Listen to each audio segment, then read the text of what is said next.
We're good? All right. Well, hello everybody. Welcome to our second session of my still life class. I'll quickly go over an overview of what we did last time and then kind of go over my materials again, and then we'll get into it. So last time, first thing I did was draw in charcoal. And at the beginning I wasn't exactly sure what kind of charcoal I was using, but I found the brand and it's Willow Charcoal, Jack Richardson. And sometimes I'll draw with paint, sometimes with charcoal, it doesn't matter. And I was using a technique called comparative measurement, so I was just getting things down and comparing things to other things. So I was, getting like the size of this block and comparing it to the width of different comparisons. I was, something like this height compared to this width and stuff like that. And then I started the block in and I kind of got halfway through it. But first thing I'll address is someone sent in a question that I didn't get to answer about the type of support that I'm using, the type of canvas. So it is a dye bond panel or aluminum composite material, ACM panel, which you can get at any kind of local sign shop, and a lot of art supply stores are now selling them. But at a sign shop you can get a big sheet for relatively cheap, and then I'll take the plastic cover off of it, because there's usually a plastic film, and take that off and then scuff it down with some sandpaper. And then I apply a lead alkyd ground from Rublev over it with a kind of like a big palette knife, and then I'll feather it down with a soft brush, usually like a rosemary master choice brush or something, and just kind of feather it down. That's where this panel has kind of these ridges going this way. It's because of that. And yeah, so first thing I'll do is I'll go over my palette. From left to right we have burnt umber, raw umber, ivory black, ultramarine blue, cobalt blue. This is cobalt violet, just gonna make sure. Alizarin claret, which is Michael Harding brand, but it's basically a permanent alizarin crimson. Transparent oxide red, transparent oxide yellow, naphthol red, which is just a different alternative for cad red. I have cad orange. I believe this is yellow lake. Then lemon yellow hue by Winsor & Newton. It just has a really nice kind of more greenish, less chromatic yellow. Then Naples yellow light, which is kind of my kind of warm white that tends to the yellow. Then we have permeable white, and then this light blue mixture that I make with the white, ultramarine blue, and a little bit of alizarin. Then I have just raw sienna here, and then viridian. So first thing I'm going to do is oil it out.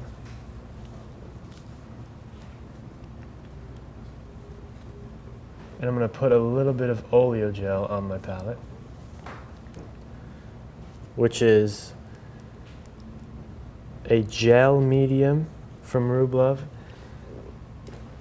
I have my regular medium, which is half linseed, half terp, and I also have this because sometimes it's just a little bit harder to dip into here without getting the brush dirty, and it's nice to just be able to grab onto this.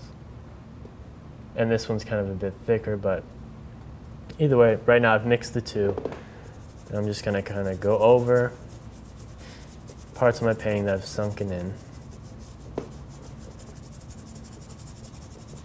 Right now, the brush I'm using is a hog bristle, but it doesn't really matter. The only thing that's nice about this is I can kind of just really push down hard on it without messing up the brush too much.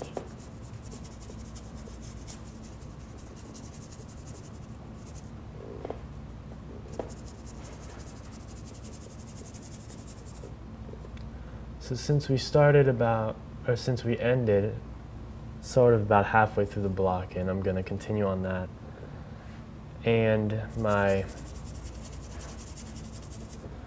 first layer down here on the bottom of the table is dry, so I can put another layer on that because that's much too high in value.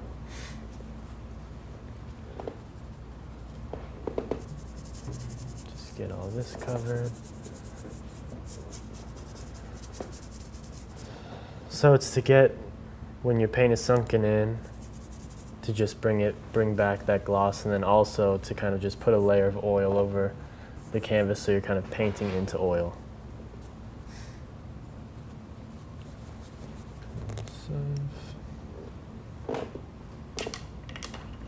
Okay. So when I come back to a painting, first, kind of get in the rhythm of re-preparing to start, and then to sit down and just kind of glance at it to see where is the smartest place to kind of start next. So I'm just going to look back and forth. I've got definitely have a decent blocking on the background, a nice wash on the wood, some key values that I definitely want to push for. To get this table right, first I'm thinking about the different elements that are not painted and what they're next to, because everything I'm going to be putting down, I'm going to be comparing to what's next to it. So I was thinking, if I start putting down the value of the table, I have to compare it off of this big chunk down here, which is the wrong value, so I might go ahead and block that in first, and then I can get into my lights. But first thing, I might just put another piece of bright white or pure white on here, on the eggshell, just in case it didn't get, if I wasn't able to get pure white last time. Seems like I got pretty close.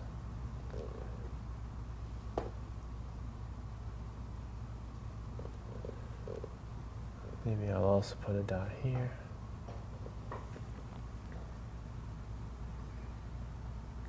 Just looking to see if there's anywhere else where it just is really high in value. So to do that, I'm just looking at my subject and I'm squinting, because there's lots of places where it can kind of fool me to think it's very bright, but when I kind of squint at the whole thing, it simplifies it and knocks down anything that's not actually as bright as my eyes are playing tricks on.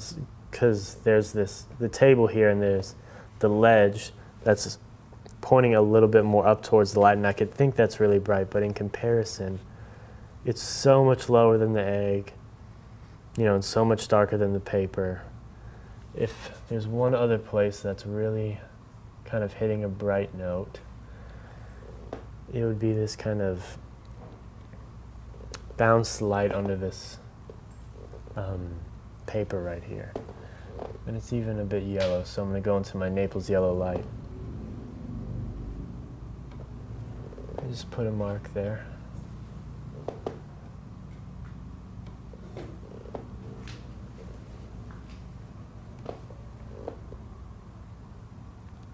Just a few places. It's kind of mixing it with the charcoal, so I'll probably have to do another layer of that.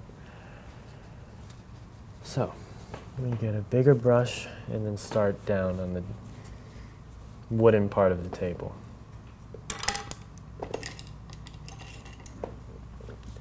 Think what brush I want to use. This is what I use.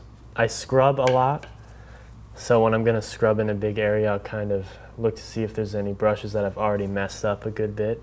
So this one kind of has hair sticking out the side, so I'm not really too worried about messing it up even more. So I'll start with this one. Grab some oil to put down here to mix into. And now I'm just kind of looking back, thinking about the color.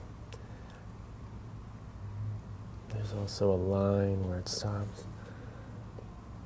Let's get into my burnt umber. First, actually, I'm kind of go from dark to light on my palette, so I'm just gonna start with transparent oxide red and ultramarine blue on my left.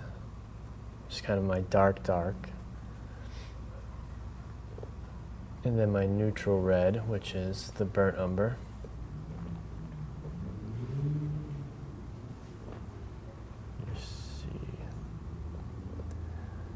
So now I'm just squinting on it to see how big of a shape this lighter part is. That's the ridge of the table that sticks out before it drops off.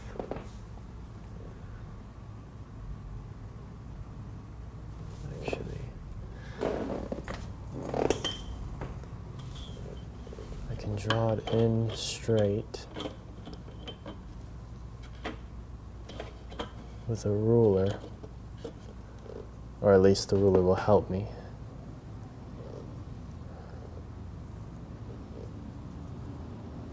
It's the most annoying thing when you paint everything, you realize your table's crooked or something that's just so simple if you would have just taken the time to kind of do it right at the beginning. So I'm going to use the ruler for that. Just kind of make sure this line is equal in thickness throughout.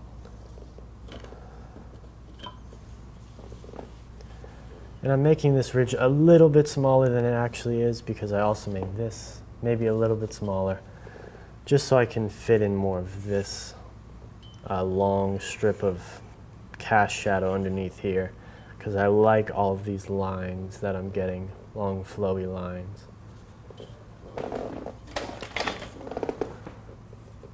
Talking about composition, I remember there was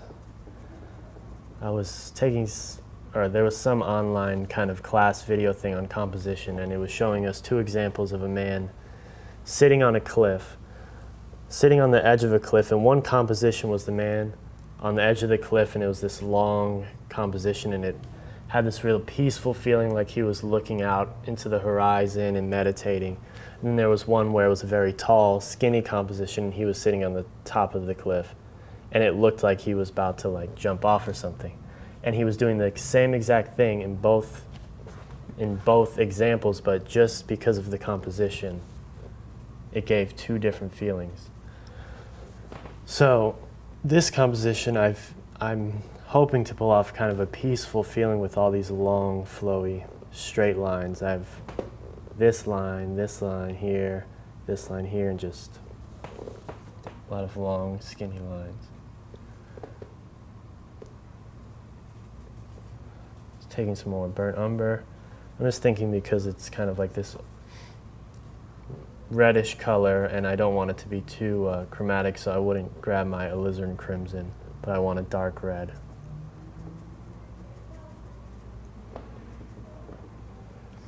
And when I kind of squint at if I look straight into that shadow, it doesn't look extremely dark. But when I look at the whole painting, the painting as a whole, it does strike me as quite dark. And if I don't get it as dark as I need to right now, I can always go back on the second layer and even push it darker.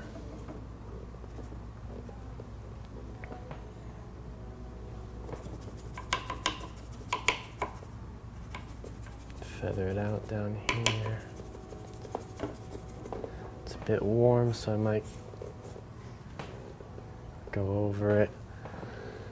So then, if I'm feeling like it's a bit warm, maybe I'll take my burnt umber with a touch of black.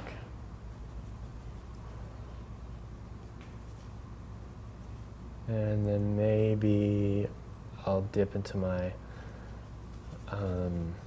lemon yellow hue just to make it a bit of a higher value.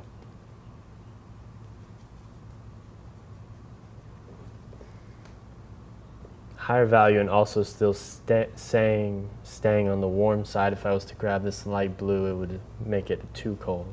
So I'm thinking about that. Let's add a little bit more.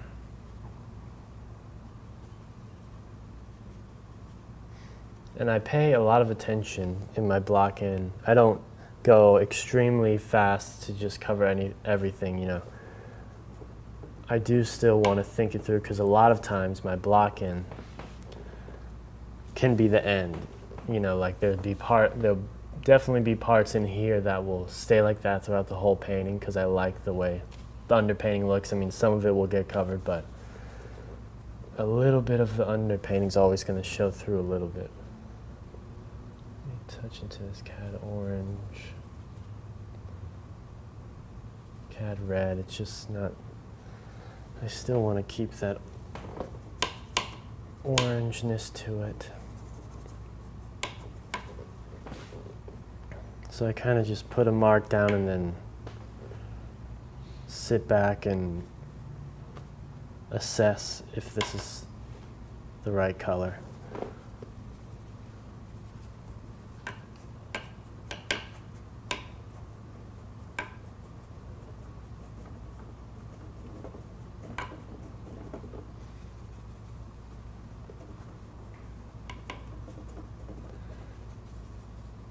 And every 45 minutes, we're going to take a 15-minute break to answer questions. So if anything throughout this process, if you feel like you didn't get it, or I went too fast or didn't explain something, feel free to ask a question.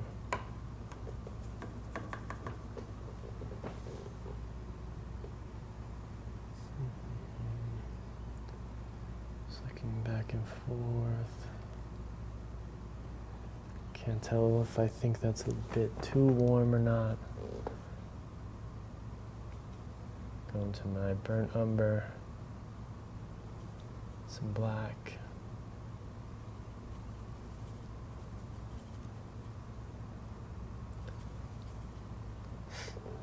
Touch more black.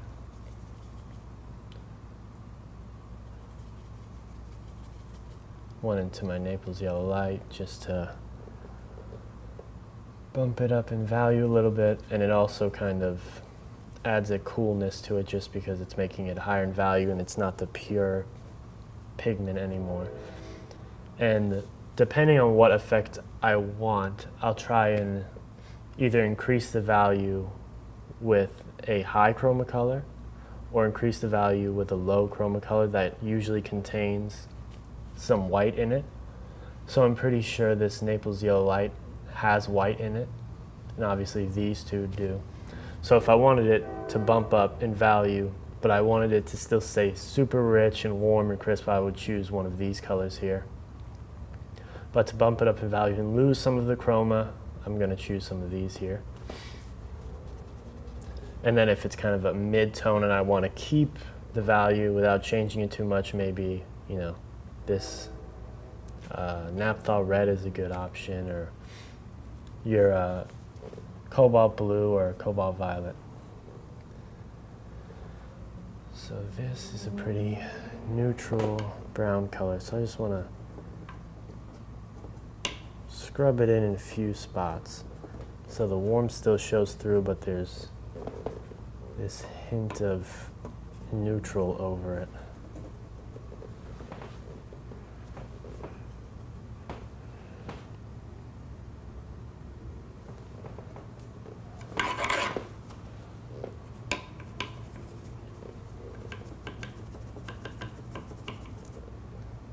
I think I want some of that showing underneath.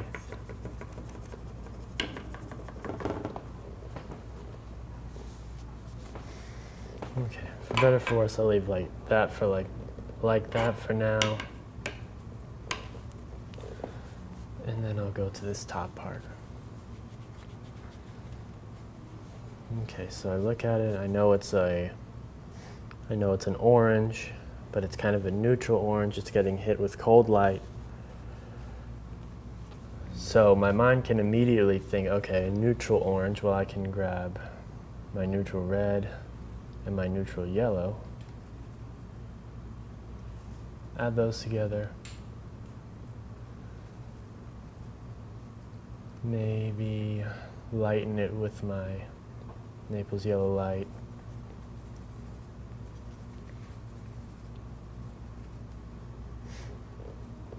I can already tell that that's a bit too neutral, so I'm going to grab some cad orange.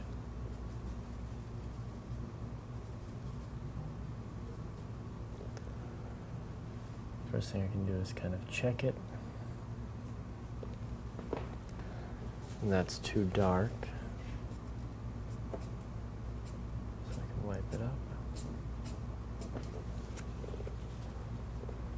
So I'm just going to go ahead and actually start with a light value. Here, grab some Naples yellow light, because it kind of needed to go up a lot in value. So that's too neutral, so I'm going to grab some cad orange, maybe some transparent oxide red. And so I know it's transparent oxide red, but I kind of use it as my dark orange, because to me it has an orange feeling to it.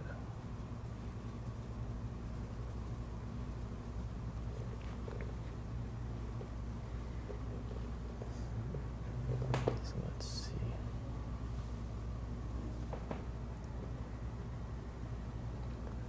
It's got a nice coolness to it.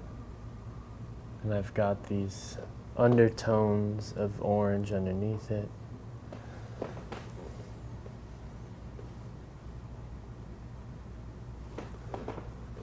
Let's bump it up a little bit in value. Grab my lemon yellow.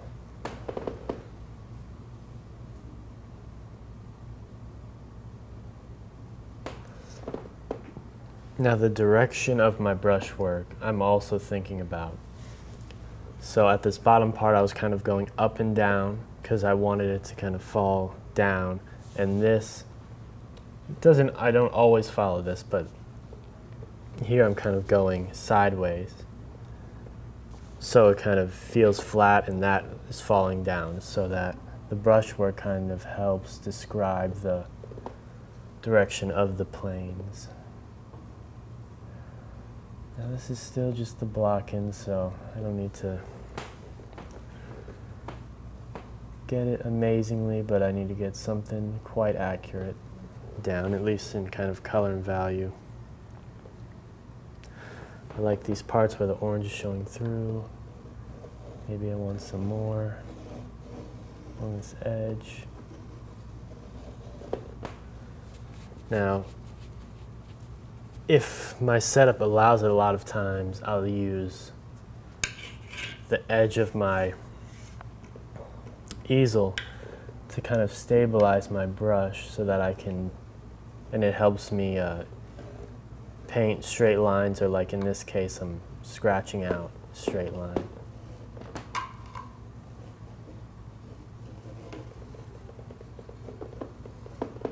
I'm also thinking about how that edge is the closest thing to us in this setup. So if it's a really sharp edge, it might actually help the illusion. So scratching that out kind of makes that really sharp, and I like how that looks. So now I'm gonna start blocking in some of this table. So I'm gonna switch my brush.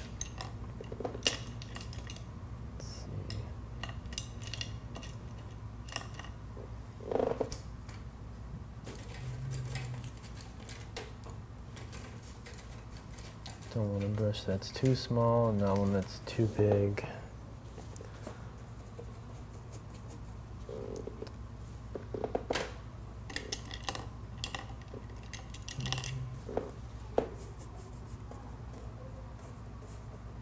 I'm just imagining painting with it.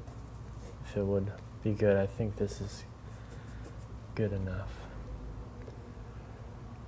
So I'm going to make a string for my whites. So here's kind of my string of colors for my oranges, or my dark kind of neutral oranges down here. And I kind of am going from dark up into light. So now I'm going to start that with white, which is going to help me through this table and these papers here. So I will start with uh, raw umber in black.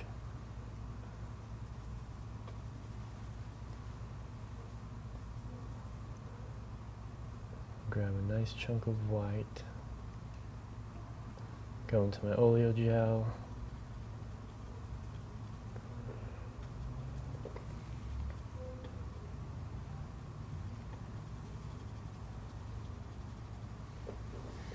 You can see I'm getting a nice kind of flow from dark to light. I can think if I want to make it a little bit warmer, add some more raw umber.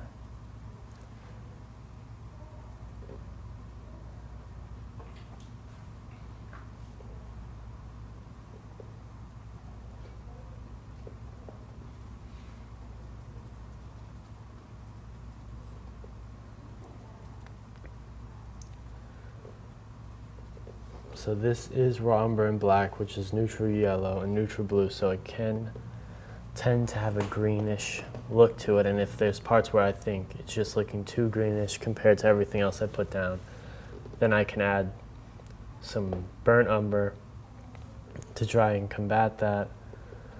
If that's a little too warm, then maybe I'll try and add in like some purple, or because the purple has the red and the cold with it. Okay, let's see. Right now I'm flicking my eyes back and forth. I'm looking at this table, I'm looking at this piece of wood, and I'm looking at the table. I'm looking at the value of the table now on my canvas compared to there, and I can, when I look up, I see that maybe it's colder and darker. So I'm gonna put something down and see if that translates well. Translates well. I think it could be a little bit higher in value. And it's always good to error a bit higher in value, because it's much easier to go over and fix lighter colored paint than it is if something was too dark to add lighter paint over it. It's not that it's necessarily harder to do, but for the kind of technique I like, it makes sense because I like the lighter color showing through. So I'm going to add a little bit of cobalt blue into it.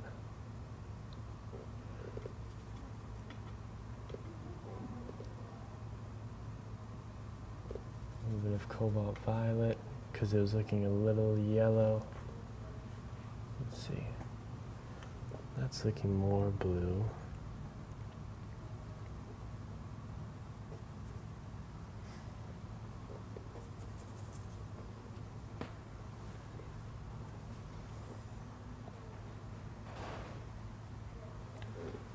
I think it can go colder, so I'm just going to get my high value cool color, which is my mixture, my light blue mixture. Now this, I'm sure, is a lot closer.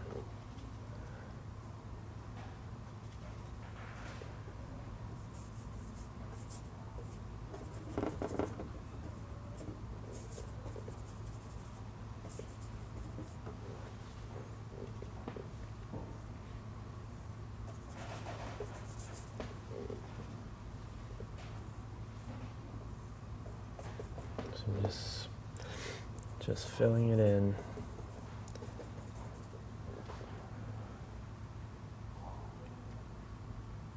I do notice that it's kind of darker and colder towards the back, and then it starts to kind of get lighter and warmer towards the front.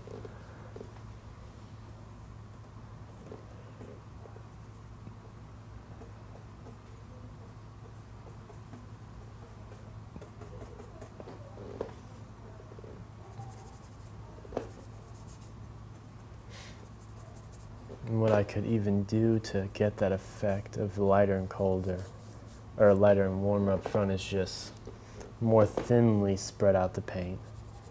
Because when you thinly spread out paint, it tends to give this warm, show the warm undertones in it. And then it's also a lighter value. So I'm just seeing. That looks like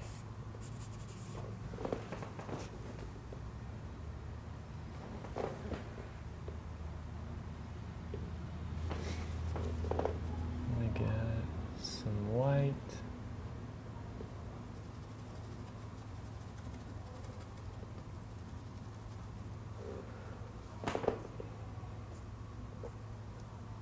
See, when this white, it looks super bright on my palette.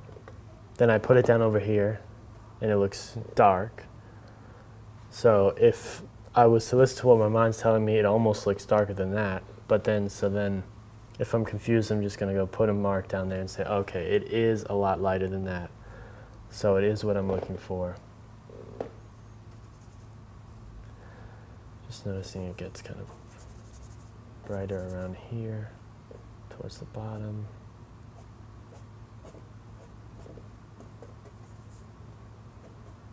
Using the side of my brush because it has this flat edge to it so that I don't kind of fuzzy up this line and lose it.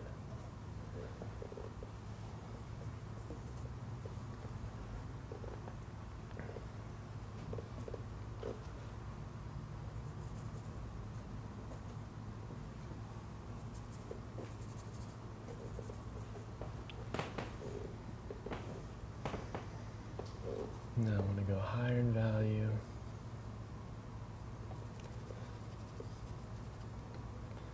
Maybe a touch warmer. So I did some raw umber. It's maybe looking a little too cold. Let me get some Naples yellow light.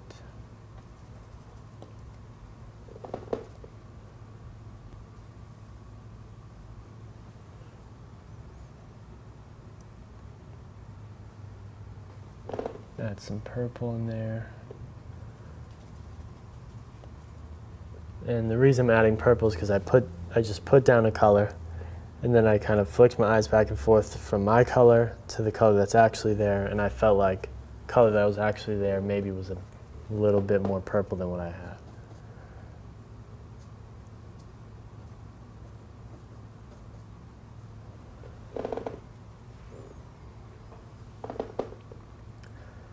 But it is the first block-in layer, and you can really build up your lights with a lot of different variety and different with each layer. So if there's little bits of purple that I'm not totally getting, I can come back to the next layer and get those in, and or if there's little bits of warmer part or anything like that.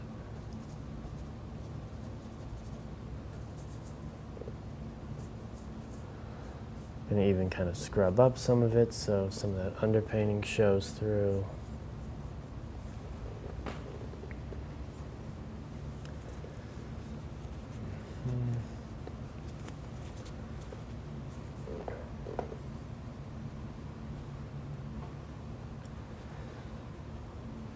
Now this plane that's facing, this plane that's now going down, and this edge is darker in value. So I'm going to go down on my string, maybe remix some dark, raw umber, ivory, black, and white. Another thing to notice, and I think that might be something that happens with students a lot, is their colors don't seem as fresh, or they don't, seem as crisp, and you'll look at what they're doing and they're watching what you're doing and they feel like they're grabbing the same colors, but it's not happening. And I don't think it's always the answer, but something that's happening is I'm grabbing a lot of paint. So I'm grabbing a lot of white, a lot of raw umber, a lot of black, and I'm grabbing a lot of raw umber and a lot of black even though I'm making a light color. So that means I'm grabbing even more white. And even though I'm getting this application that has color showing through that's relatively thin, it's still a thick amount of paint, or a lot of paint in my brush, just applied in this scrubbing way that applies it in kind of a thin fashion. So I think when we're trying to scrape up colors that we don't have enough of, And you know, kind of like right here on my palette, there's not enough paint there, but if I was lazy, didn't feel like remixing it, or I was afraid I wouldn't be able to remix that color, maybe I'd keep trying at it, and I would just lose the quality of my paint.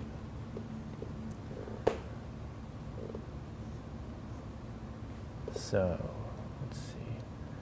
I always try and mix something, then I test it out and fix it. I'm never expecting to get it right at the first time. So that is a little too dark. And I see it as possibly slightly colder, but my mind is also thinking about, you know, how I know light works, and then my picture in general, and I'm thinking, well, if this is cool here, and then that shadow is cool, it might seem a bit chalky, and also it's right next to this warm table, so I could imagine that if light's bouncing on the warm table, it's then the light's hitting the warm table and bouncing kind of some of that warmth into the shadows. Now these are just things I'm thinking of, whereas if I put down what I think I see and it doesn't look right, maybe warming it up would make it make more sense to what's around it. Because it'll be warmer than that, but colder than this because it's white. And it'll be like cool light, warm shadows, so it might just make more sense. So let's see, I'm gonna add a little bit of warmth to it. I touched into my burnt umber, but let's see some of my transparent oxide red. Now that I've made a pile with thick paint, I can now just make little adjustments with little amounts of paint.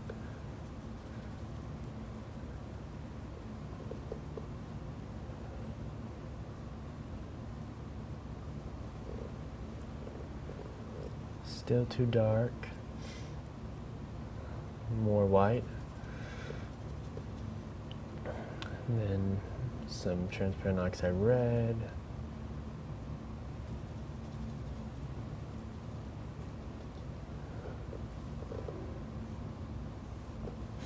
Now we're getting closer.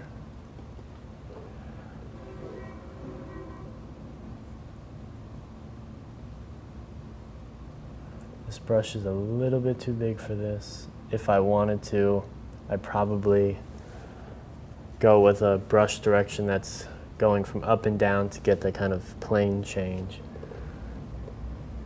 But I might be doing some sweeping motions just for the block in.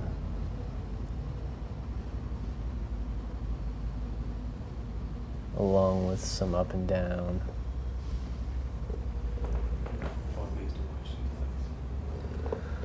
So there's 5 minutes till questions, so if anyone has a question, if it's about what I've been doing, what I did last time, something about my materials, anything, feel free to fill out a question.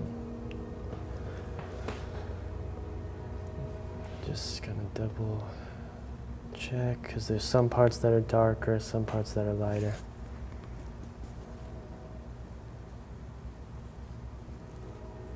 Could maybe go a little bit higher in value. So I'm just traveling up my string.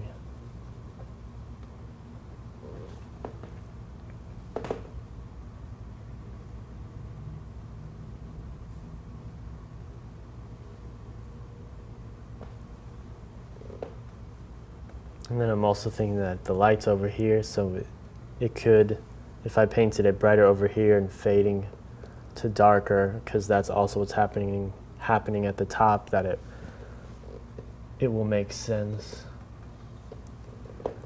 Although I'm not sure it's necessarily doing too much of that, maybe just slightly darker at the back. But I'm also just thinking about a convincing picture that makes sense.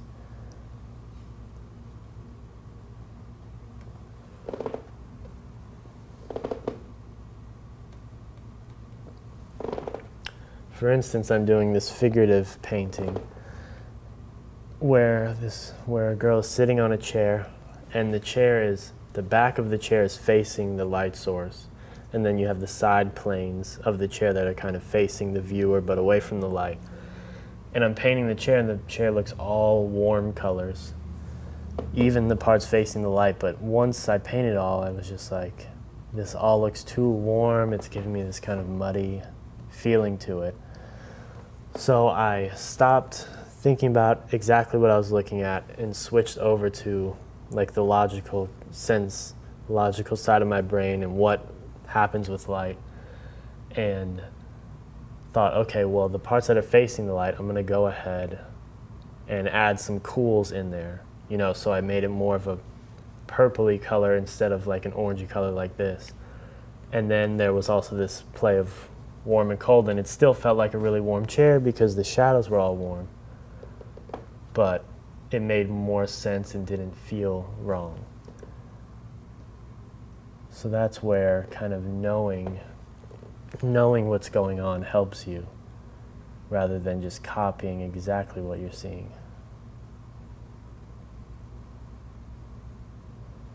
And most of the time when stuff like that happens, you can look at it and also be like, okay, yeah, I do see that it actually is a little bit colder there. But sometimes you have to know it to be able to see it.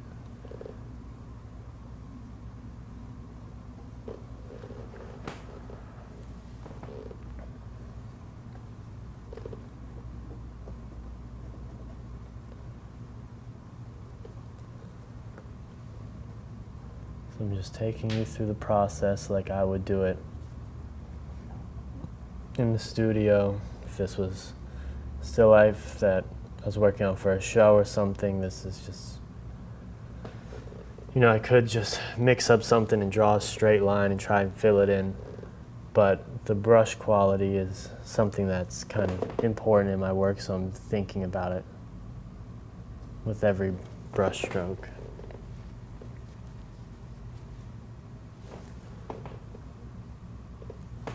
Seeing some of these gaps here.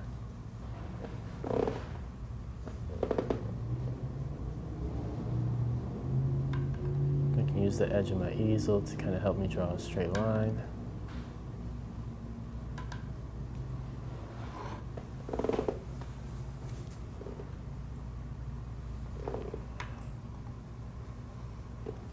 Drawing in some dark warms here where the marble table kind of sits on the other table, so there's this little cast shadow, which I'll get more into later, but just want to get in there a little bit.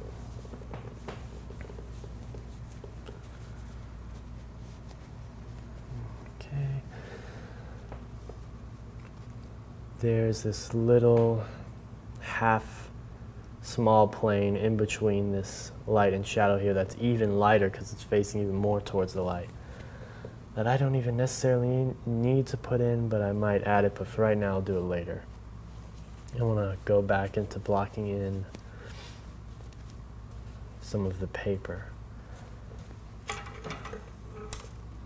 I'm going to grab a smaller brush.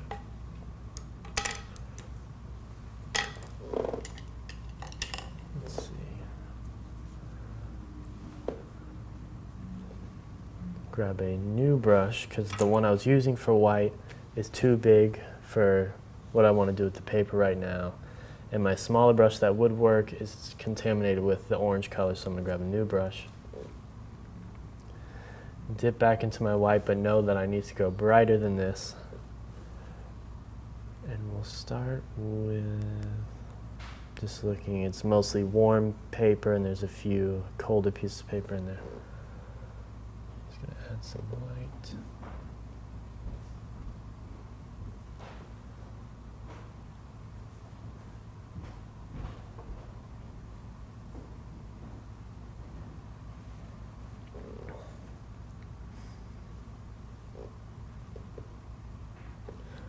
Now it can't be pure white either because then that will be interfering with the eggshell. Do we have some questions? Yeah, so we just have one question. What kind of objects did you paint when you were learning at the beginning for good practice? Okay.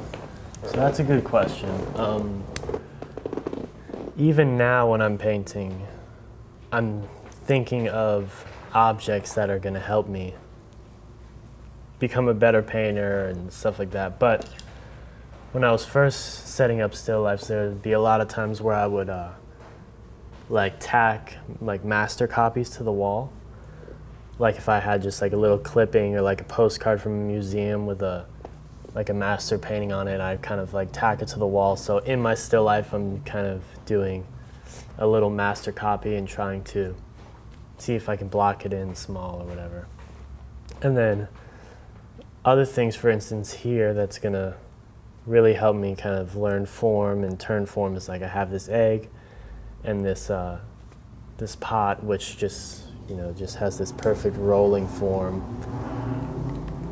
So something like the egg or like the white bowl that I did for the last class is something I would put into my still life.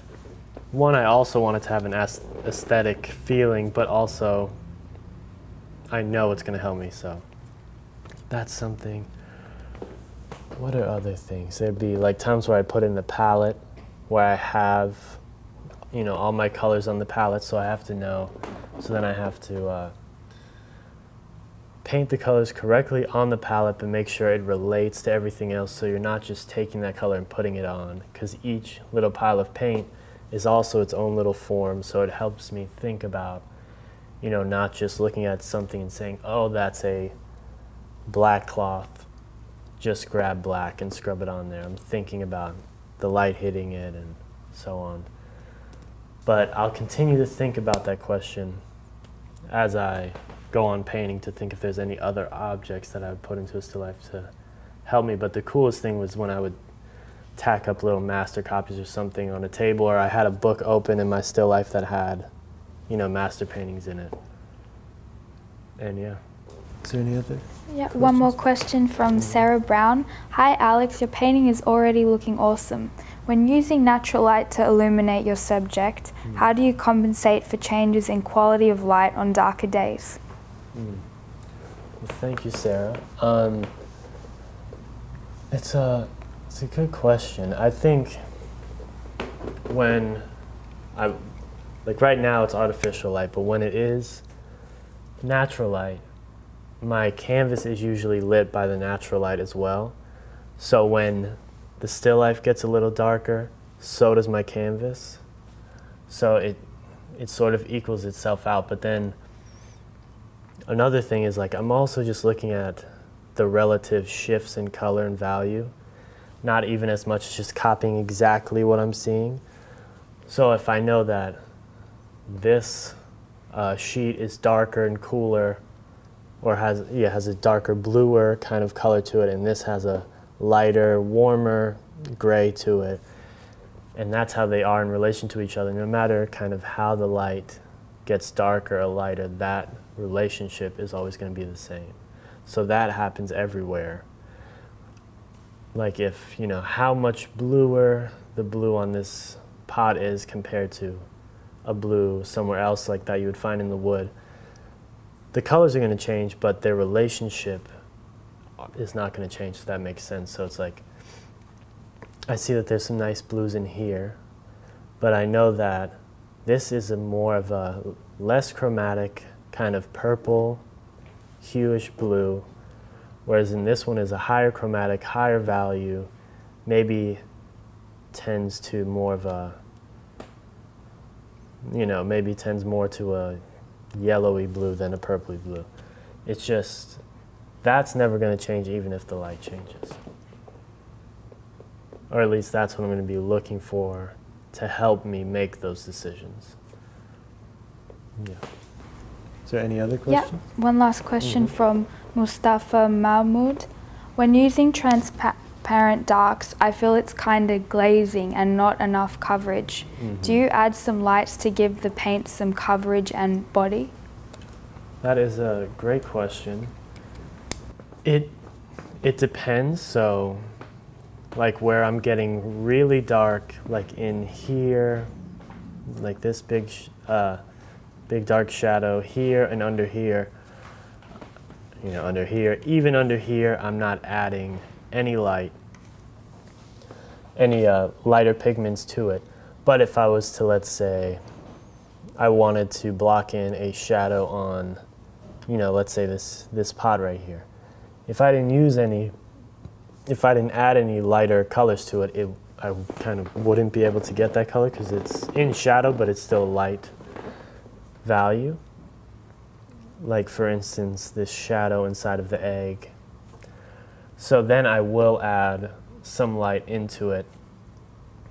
I find that if I make sure that I'm still using a lot of paint, it won't come off as chalky, even though you're adding like white to it. Or another thing I would say is that if you want to bump it up in value, but you don't want to risk adding any like titanium white or something into it, that, you know, see what you can get away with. If you can bump it up in value by adding, you know, naphthol red or cad orange or like your cad yellow or lemon yellow or something, then that's gonna bring you higher and not decrease the value of your paint. But sometimes that's not always going to help, so you have to add in some of your cooler colors. And usually if you have to add them in to get the color you need, then it's going to look fine either way. Like there's this, I would consider still a shadow here because it's kind of maybe getting a little bit of cast shadow from this pot, and it's just facing away from the light, it's kind of tilted. And there's definitely white mixed into that, but I'm mixing it on, you know, I'm kind of scrubbing it on so it has that look to it. So yeah, I think that answers your question. And if it doesn't, then you can kind of ask again on the points that I didn't get to. But all right. So I'm gonna look back at what I was doing. I'm just thinking, like, if I'm mixing this white here, I still don't want it as white as this egg, which means, you know, I'm gonna try and get it darker than this egg but still lighter than this table, and that might prove to be hard, and it might show that the table needs to get even darker. But first, I'm just gonna try and mix up a color and compare it to the egg. So I just got a little bit of more white and Naples yellow light, because there's kind of this warm color here. I think I'm gonna go ahead and wipe off some of these, go ahead and wipe off some of these charcoal lines, because the paint is, it's kind of affecting the paint, and I think I can redraw them with paint. So I'm just using a clean brush to kind of wipe them off.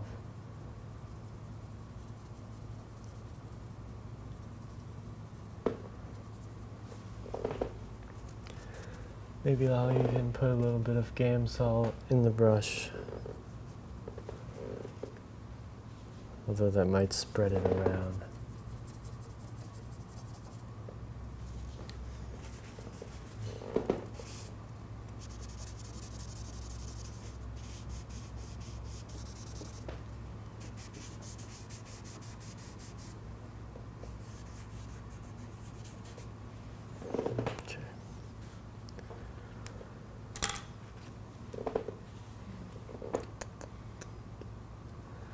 So this is looking a little green.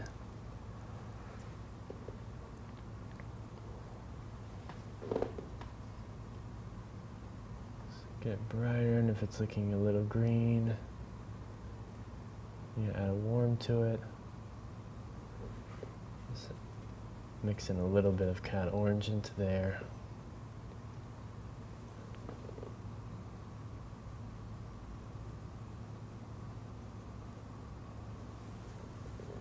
Pretty much getting the exact same value and color as my underpainting. And I don't think I can get much lighter than that, or else I'm going to be competing with the egg. But maybe we can get lighter over here. So let's try and bump it up.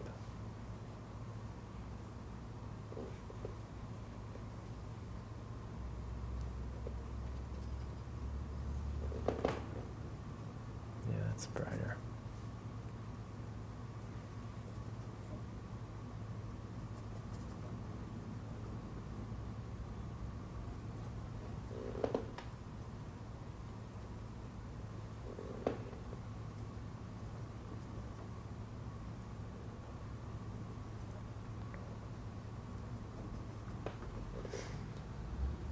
Main thing I'm just looking for is just checking if the value makes sense.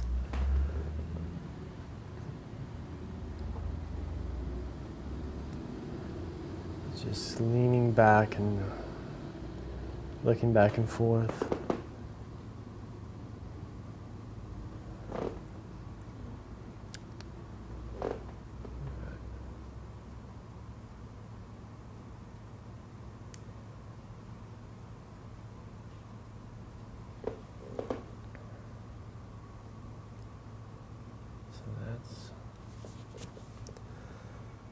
That's kind of a cold piece of paper, and then coming up here, it's warmer.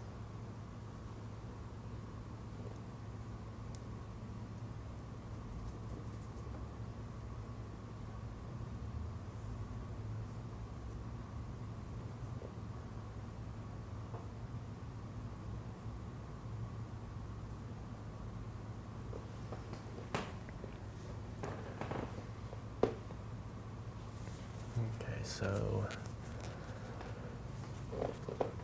can then go a little bit darker as we get over here. And then we have parts where there's colder paper on the table, colder in temperature, but a little bit higher in value over here. So I'm going to go ahead and put a little bit more white on.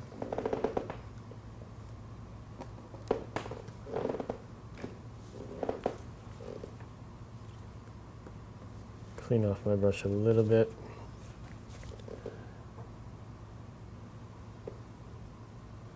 Grab some white, some light blue.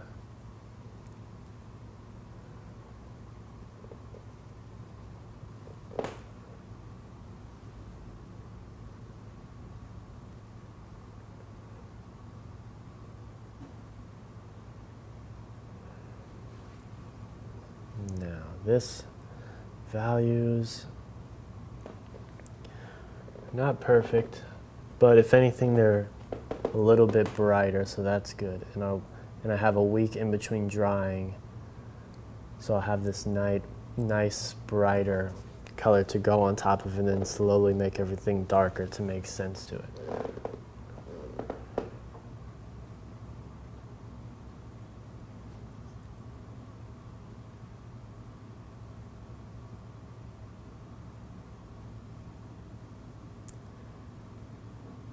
So what I'm doing right now is I'm just kind of drawing with it, because we have two different shades of two different color temperature papers on there, and I definitely want to pay attention to keeping that.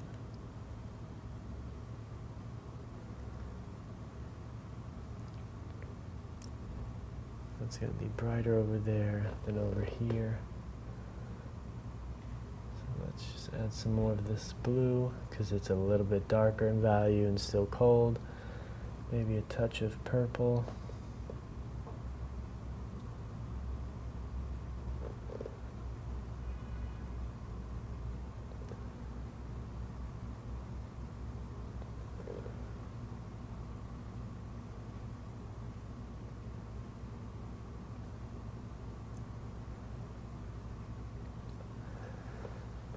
Going back to the color relationship thing, I think a good example that makes a bit more sense, at least when I'm trying to think about it, is if I'm going to relate it to portrait painting. So if, you know, had a model and then you had 3 different painters, right? Let's say Nelson Shanks, who's very colorful. Then you had someone who, then let's say the other person was someone who painted like more muted colors, like a Sargent kind of color palette. Now, they would both paint the exact same model, and they both think that they're painting what they're seeing. And if you looked at both of their paintings individually, without seeing the other ones, you would look at the painting and at the model, and you'd probably say, wow, that's such a great likeness. All the colors look perfect. Then someone would go to the other person where the colors are completely different than the other painter and say the same exact thing. And I think the reason that that can happen is that it's all of the color relationships are accurate to what they're seeing. So the amount more red that the cheeks are compared to the forehead is equal on both of their paintings, but the colors they chose and the intensity of the colors that they chose and the values might be slightly different, but the relationship is the same. So let's say the forehead is, X amount lighter than the cheeks and X amount more yellow than the cheeks. And both painters will have that calibrated the same on their canvases, but maybe what they started with is completely different, so they have to go off of different things. It's kind of hard to make sense of, but that's what I think is going on. Because I was just watching the portrait painting DVD by Jeremy Lipking, and he just kind of starts with this grayish, maybe it was like a purpley color skin tone, but by the end of it, it all looked like it perfectly made sense. But if then, let's say Richard Schmid came up and started, the first wash of color he puts on would probably be a variation of like red and yellow and white. No cools in it at all, and then all the relationships would make sense to that initial thing they put down, whereas in Jeremy's would be much colder, but they would both just look just as accurate. And I think that's very important to know, or to kind of keep in your mind while you're painting, is that you're not copying exactly what you see, but you're copying relationships, and you're also thinking about values in relation to the light source. So if something is in shadow, but there's reflected light, if you look in that reflected light, it might look very bright and luminous, but you have to just know that it's in shadow, it's not in the light, so it still has to be painted darker in relation. So then you're looking at the light and you're looking at that and you're really understanding how much darker it is instead of just looking at it and thinking about it being darker.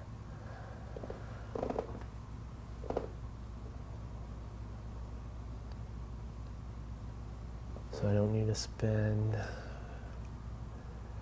forever on here. If anything, I'm actually going to kind of not make those lines just as straight, because I can come back to them later and separate everything and add colors on top and so on. So let's see.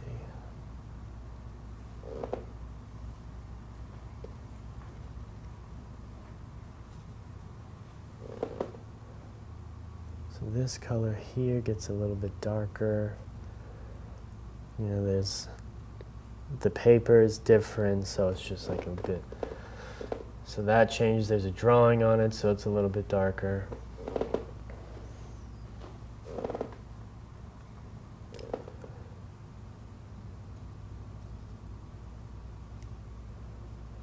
For whatever reason, it's a little bit darker, and that brings variety, so I want to make sure it is a little bit darker, but then I have to look in comparison to the table and know that it's lighter than the table, so I do have to bring it up in value.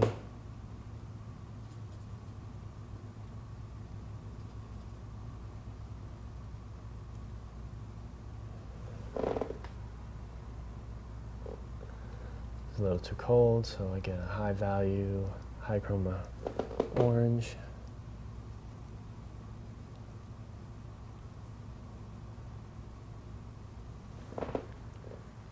You know, the paper kind of flips up right there, so I want to get a higher in value because it's flipping up and facing more towards the light.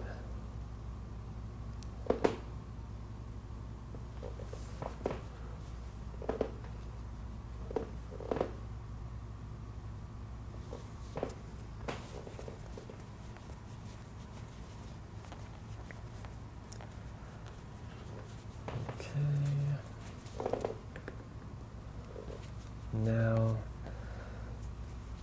I can either block in some of the shadows here or just go ahead and start blocking in some of that.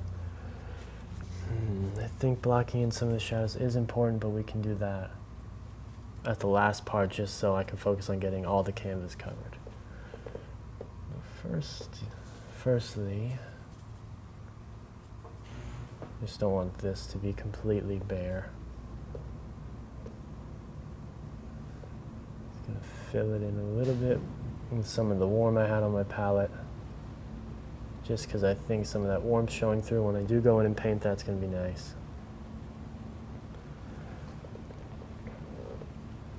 Because there's a lot of nice cools in there, so if I get this warmth showing through,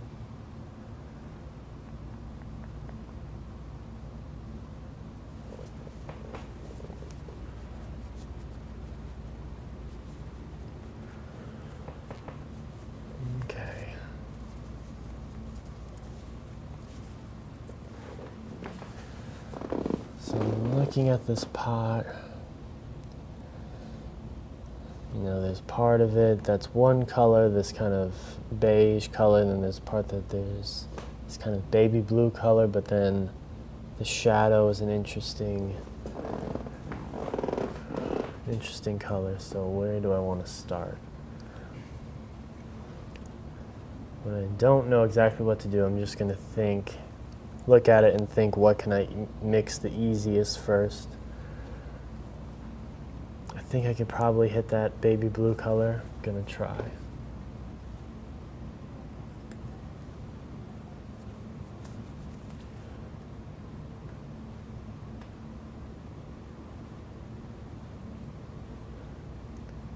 So I put this on my palette, and then I look over and I'm seeing how very chromatic that is compared to what I'm looking at.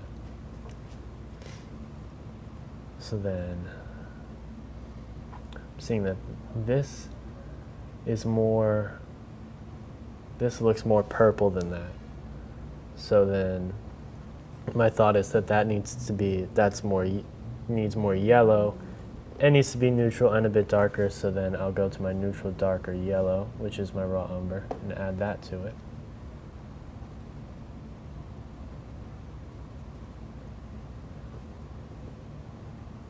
Put it here and try it out.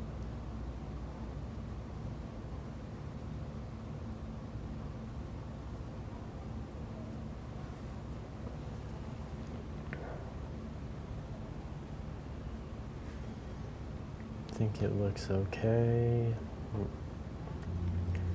Could maybe go even more yellow.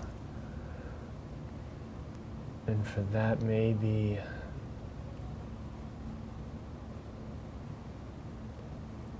just looking back and forth if that value is too light or too dark. I think that it's definitely not too light, so let's see, maybe I'll add some raw sienna to it. Or, is raw sienna? Yeah, raw sienna.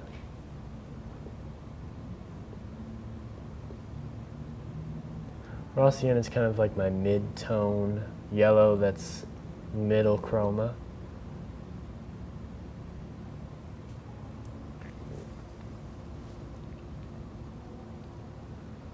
That has a nice touch of yellow into it.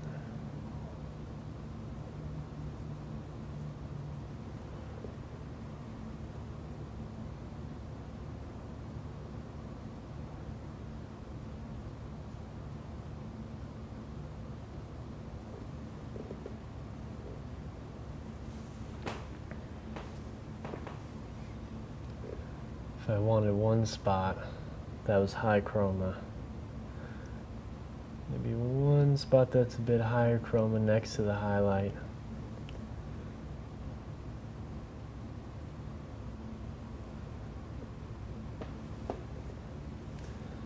Doesn't even matter quite yet. So then I started my mixture to the right on my palette because I was going to use this space for my color mixing for this blue color. So now I can go darker and lower because I started at the brightest color. So now as it's turning away, let's see, a bit more raw umber, more of this blue, maybe some cobalt blue,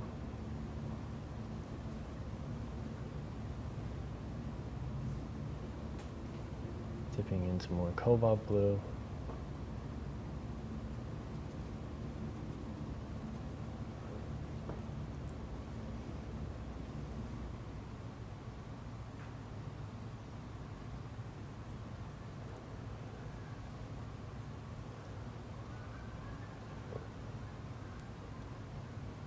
Just looking back and forth, put this mark down and then thinking about it. I think maybe a little bit of purple.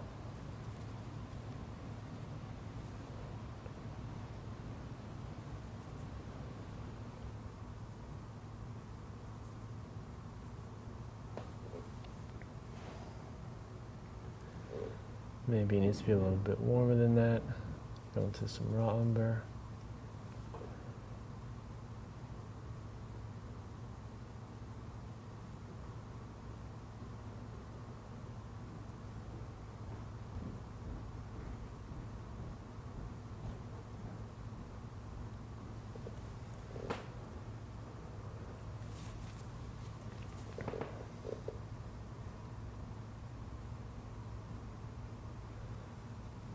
Light blue and cobalt blue.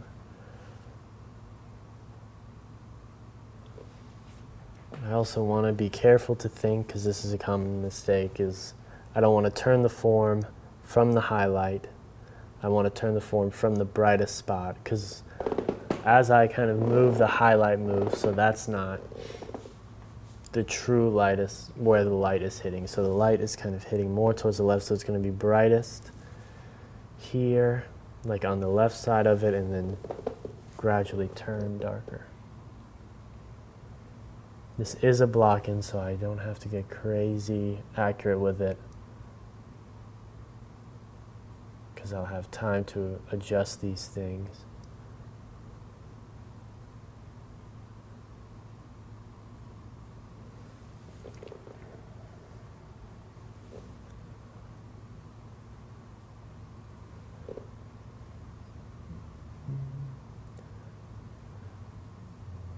A bit more of a high chroma blue, so grab some cobalt.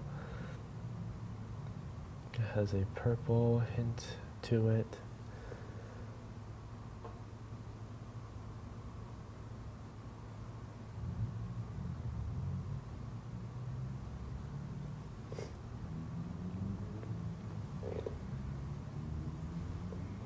Get some of the high chroma up here, but it also is darker as it's starting to kind of turn back.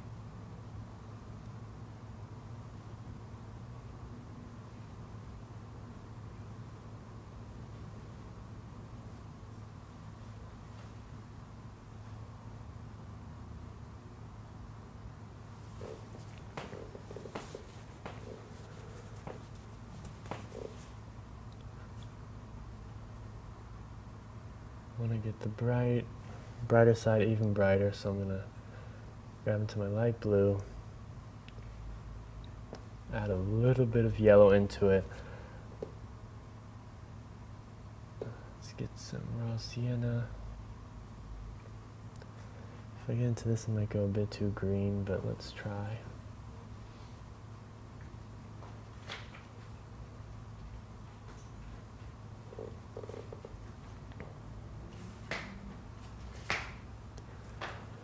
bit too green, so I add some purple.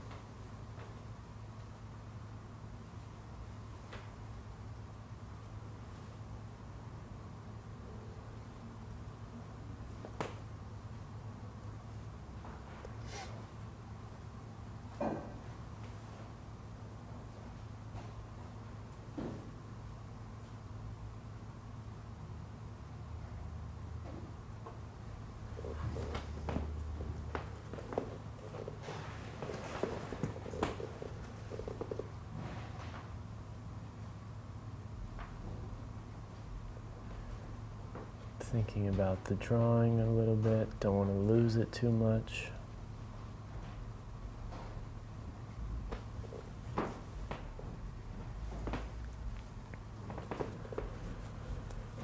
Okay, so now I want to think about the shadow side of it, which I think after painting on it a little bit, definitely think there's going to be some raw umber aspect to it. Let's try raw umber and cobalt blue.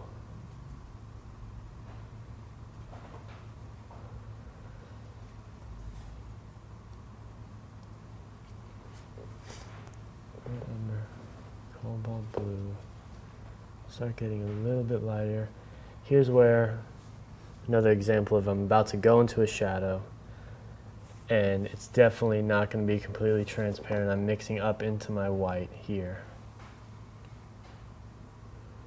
You know, so now I look at this color, and I look at that color, and I think that maybe it's a bit too, has a bit too much green in it. So then instead of jumping straight into red to fix it, I'll go to a purple, which also has the blue, which its hue is blue, but then it also has the red. Just not as much, so it's kind of like adding a little bit of red. Now let me just try it out.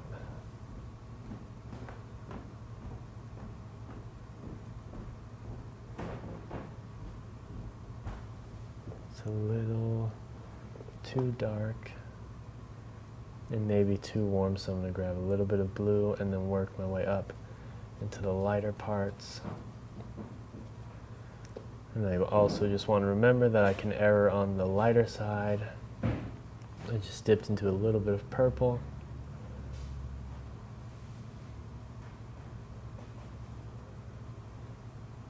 So I'm just thinking this is kind of a nice color.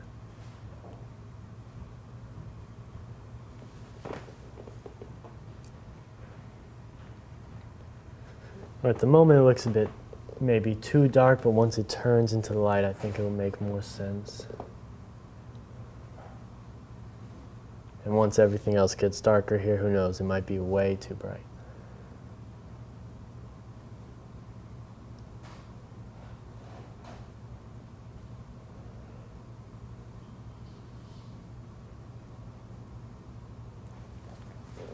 Another thing I could do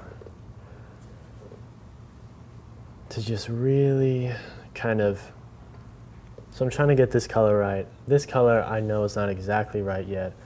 So I'm thinking, what can I get pretty accurate right next to it? And I think that this shadow that it's casting is pretty dark.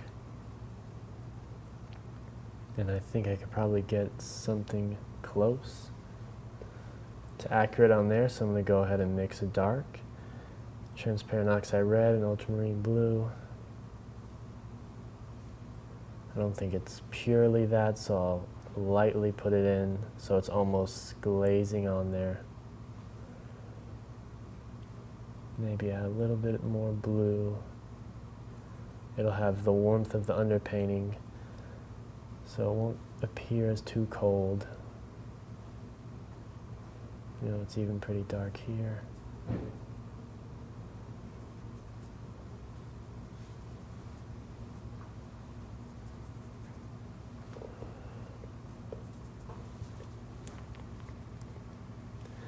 Wherever it gets a bit too dark, so wipe it up.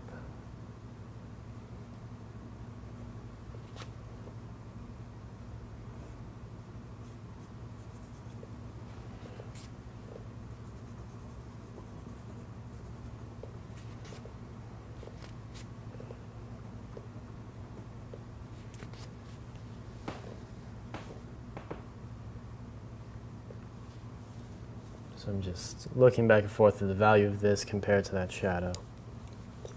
And then that shadow compared to the whole composition. And I don't want to get too dark, just slightly darker, so I might even wipe some of it away.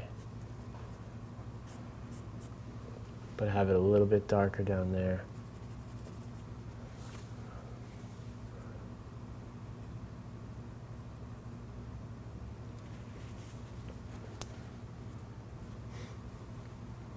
Okay, I think that's good. It does have a dark mark right there. Okay. So after doing that and assessing this color, I feel like at the edge, it can be even maybe a little darker. So I use a cane sometimes as a maul stick, whereas I could come up like this, but this tends to hurt my wrist a little bit. So if I use this, it kind of gives me more flexibility with my wrist and more accuracy.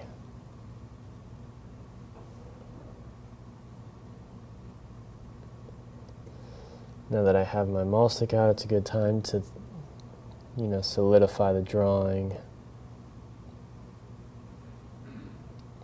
I'm applying a slightly darker value. I'm going down on my string, right near the edge.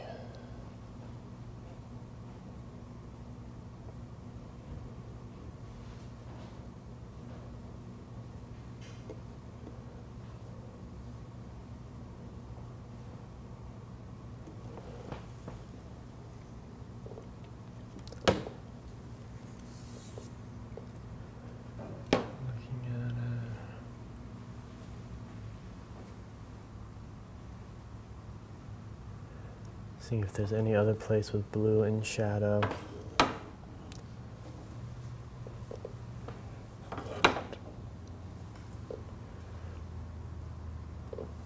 Okay. So then this lower part, it's like turning down, and it's definitely more so it's definitely kind of in shadow or maybe half light, but it's not as dark. So I'm just gonna crawl up on my value scale. Thinking more about value, and then I test it and see where I need to shift the color.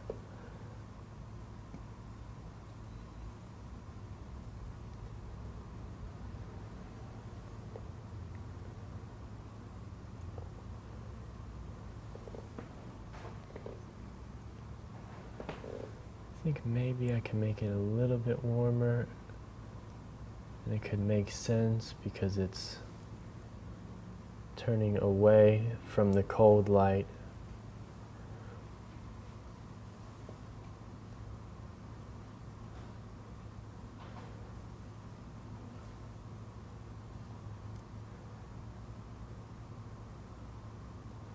And most of the time it's not even so much that it's getting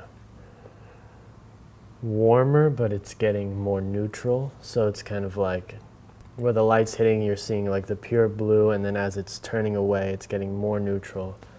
But in my mind, I'm thinking, okay, neutral compared to cold is warmer than cold. So my mind is still sort of thinking warm and cool, when in reality it's just getting more neutral, which in my mind relates to warmer.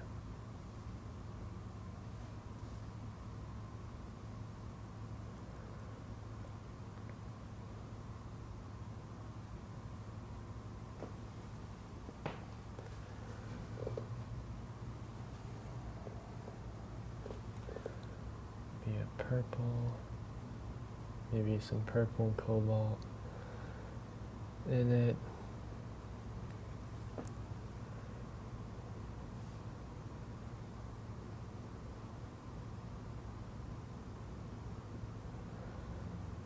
Now this pot thing is a little bit harder because it's like the form turns and then the color completely shifts right here. So I have to make sure putting this color, which is higher in value, it's a higher in value hue, but I have to make sure it make sense that I don't just put something brighter and it looks like the plane has changed in comparison to the light. I have to think, okay, that form is still turning, so it still needs to get darker that way, but just changing the hue of the color. And by hue, I just mean, you know, this is kind of baby blue hue, and that's kind of a tan, beige, warm yellow kind of hue.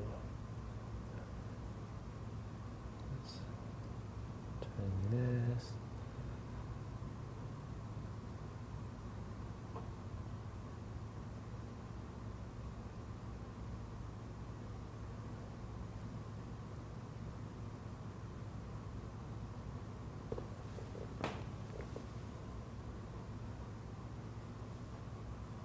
Just thinking about the form,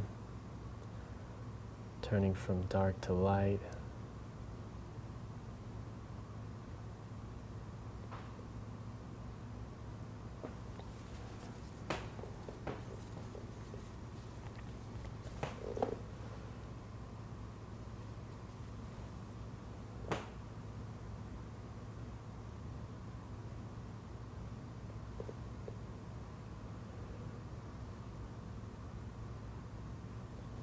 Don't want to really be able to see this line here. May have drew it a bit dark, but with enough layers over it, I'll be able to cover it.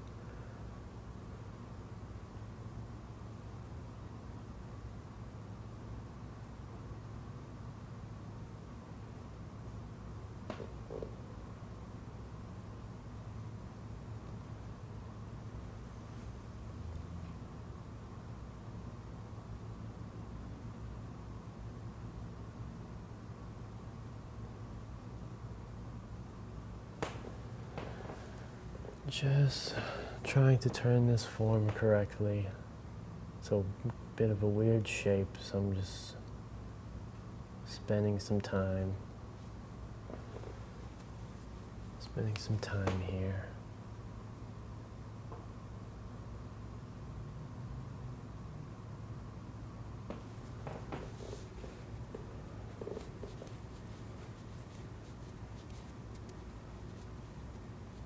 I think maybe it's a little dark up there. A little dark at this top plane.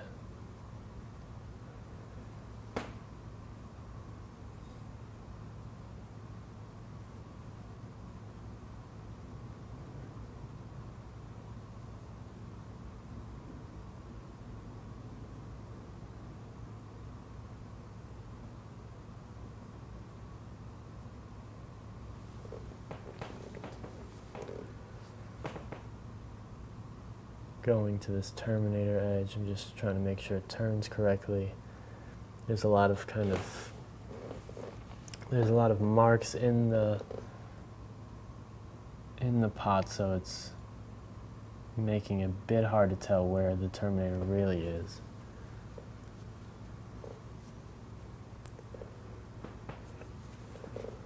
Clean off the brush so I can get into some lights.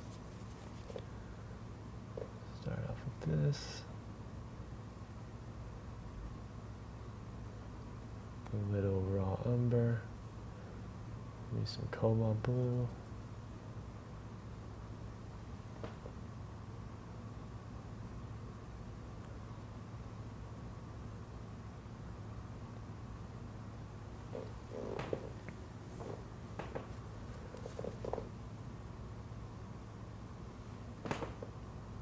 I just wanted to set my light color blue, maybe a little bit of light yellow.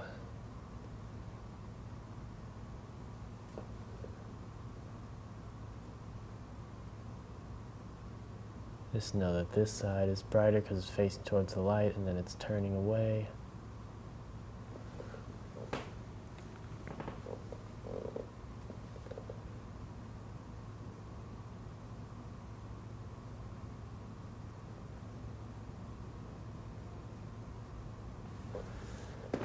Okay. I could spend a lot of time there, but I'm going to go into blocking in this color. This tan color next to it. So I need to find a place on my palette where I can start this string. And clear off some space here.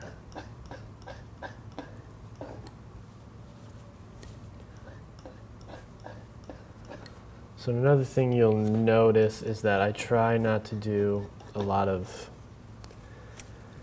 just mixing a bunch of little tiny like swatches of different colors everywhere.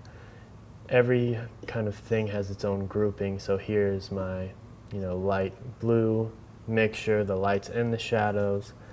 Then I have my whites here. And then I have my oranges for my table there.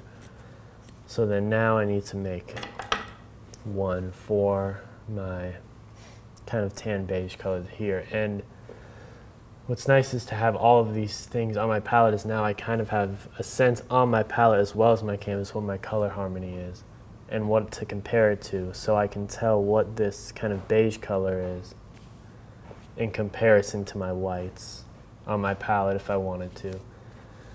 Maybe it'd be even more helpful to do it out here, but I think I'm gonna start up there. So my first thoughts when I'm looking at it is that it's kind of a yellow color.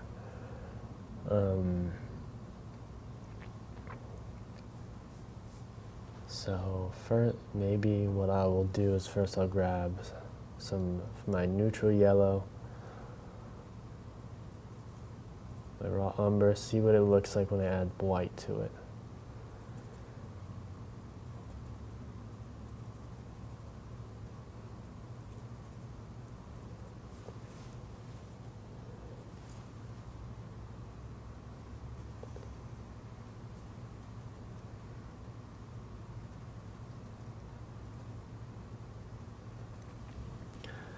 So you just try and problem solve your way out of everything. So it's just like I'm looking at it, I'm thinking, okay, it's kind of a yellow, kind of a neutral yellow color. At least that's the first thing that pops into my mind. So I'm going to try my version of a neutral yellow, see if it works, try it, and then adjust from there. So I just use raw umber and white. I'm going to try it here.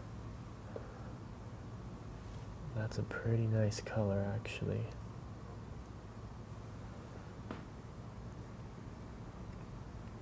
Maybe it's even a bit too orange.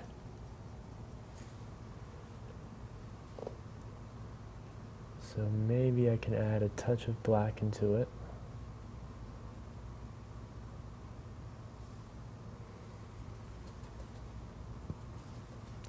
So I'm thinking the opposite of orange is blue, but I don't want to make it more chromatic, so then I added black, which is my neutral blue.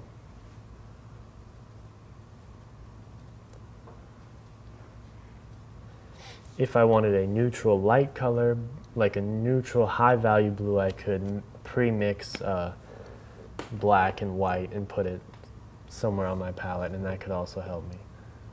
But instead I'm just grabbing a little bit of black and adding white to it.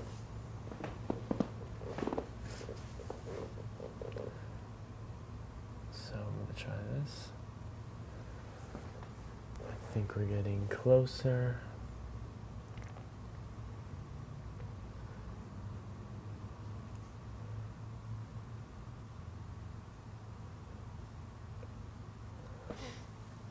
And to touch base on, or I feel like this is a good point to talk about color harmony, is that when there's kind of prominent colors that you use for everything, it starts to create a color harmony. So I'm noticing that I'm going into my raw umber and black a lot.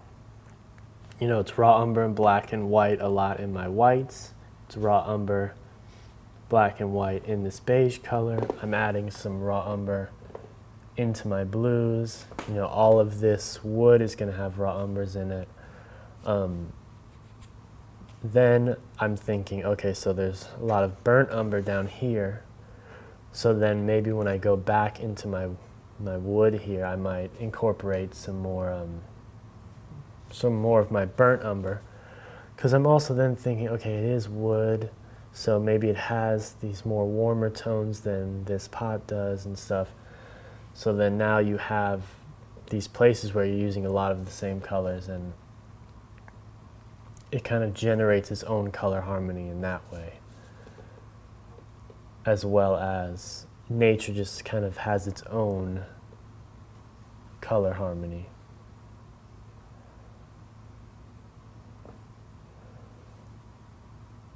So I'm thinking about the form turning back here.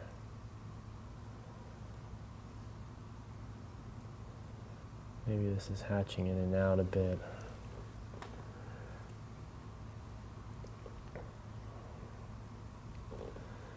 Let's go even higher in value. Maybe this is where it gets a bit more yellow, whereas the shadows or darker parts where it's turning away from the light was a bit more neutral. So I was adding some raw sienna into my white here. So first I need to try it. And I think I want to go more yellow than that. Maybe I'll even go into my lemon yellow hue.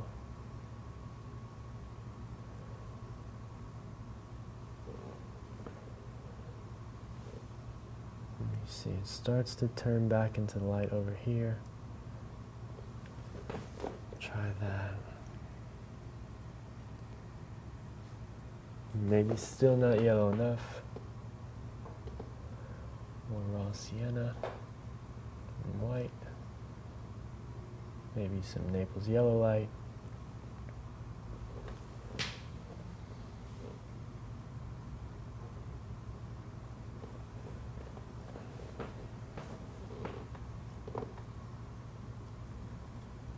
Let's grab even more raw sienna.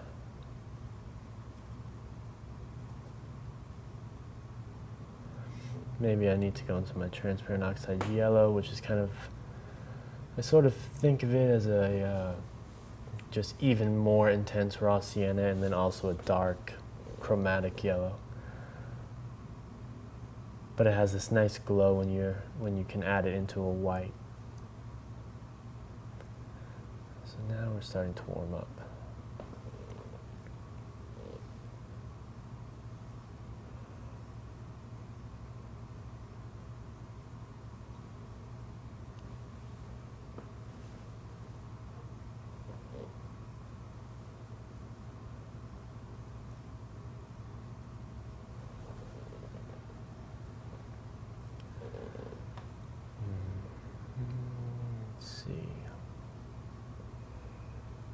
Where there is higher value yellow turning up in there.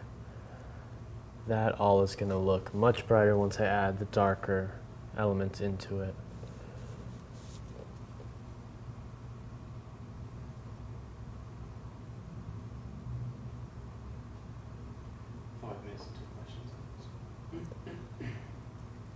So there's 5 minutes until questions, so if there's anything you want to ask.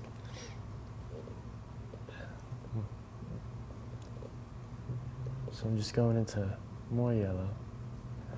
But, so anyway,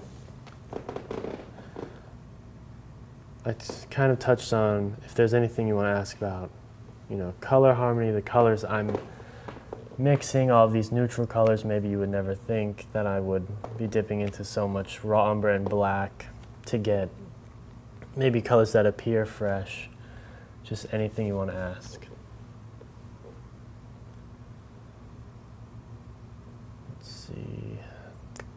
So there's some of these beige tan colors peeking out over here. So I have to think, okay, if I've been using this pool of paint, it looks bright on my palette, but it needs to be even brighter if it's going into this light part. So I need to bump up the value. So I grab some Naples yellow light and white. Might be too yellow. So I'm just gonna add more white.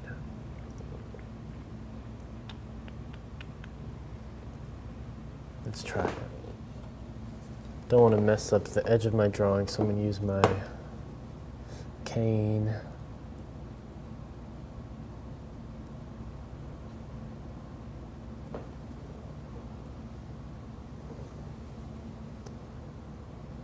Let me add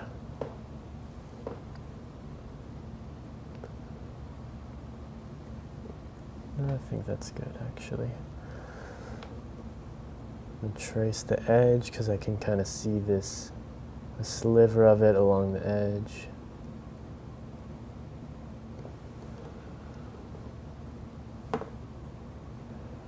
This is a really nice still life object because I know that I could just spend so much time on where it just hatches in and out of the different broken color of this blue and yellow.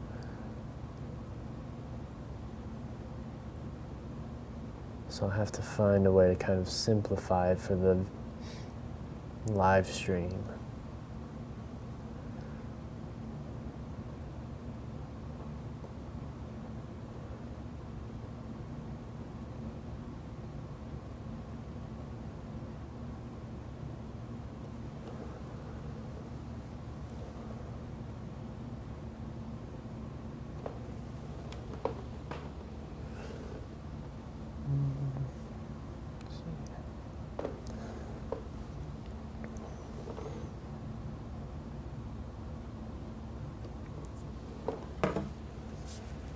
Some spots over there. Let's add some light where it turns up into light here. It gets pretty bright. There's also some highlight there.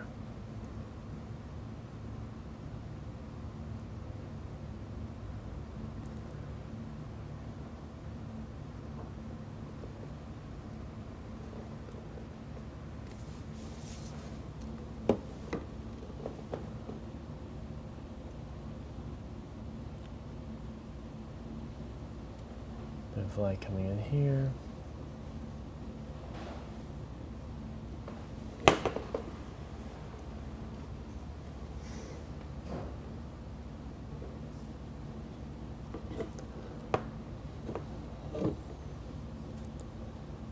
Some light turning up in there.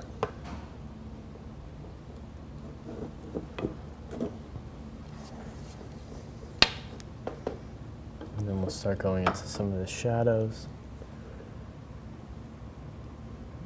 First put a mark here.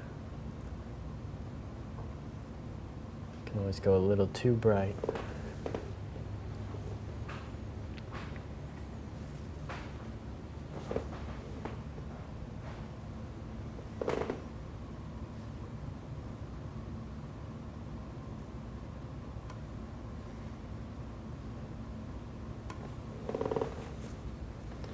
I have to even make sure that these little hints that are popping through are getting darker as they're turning away.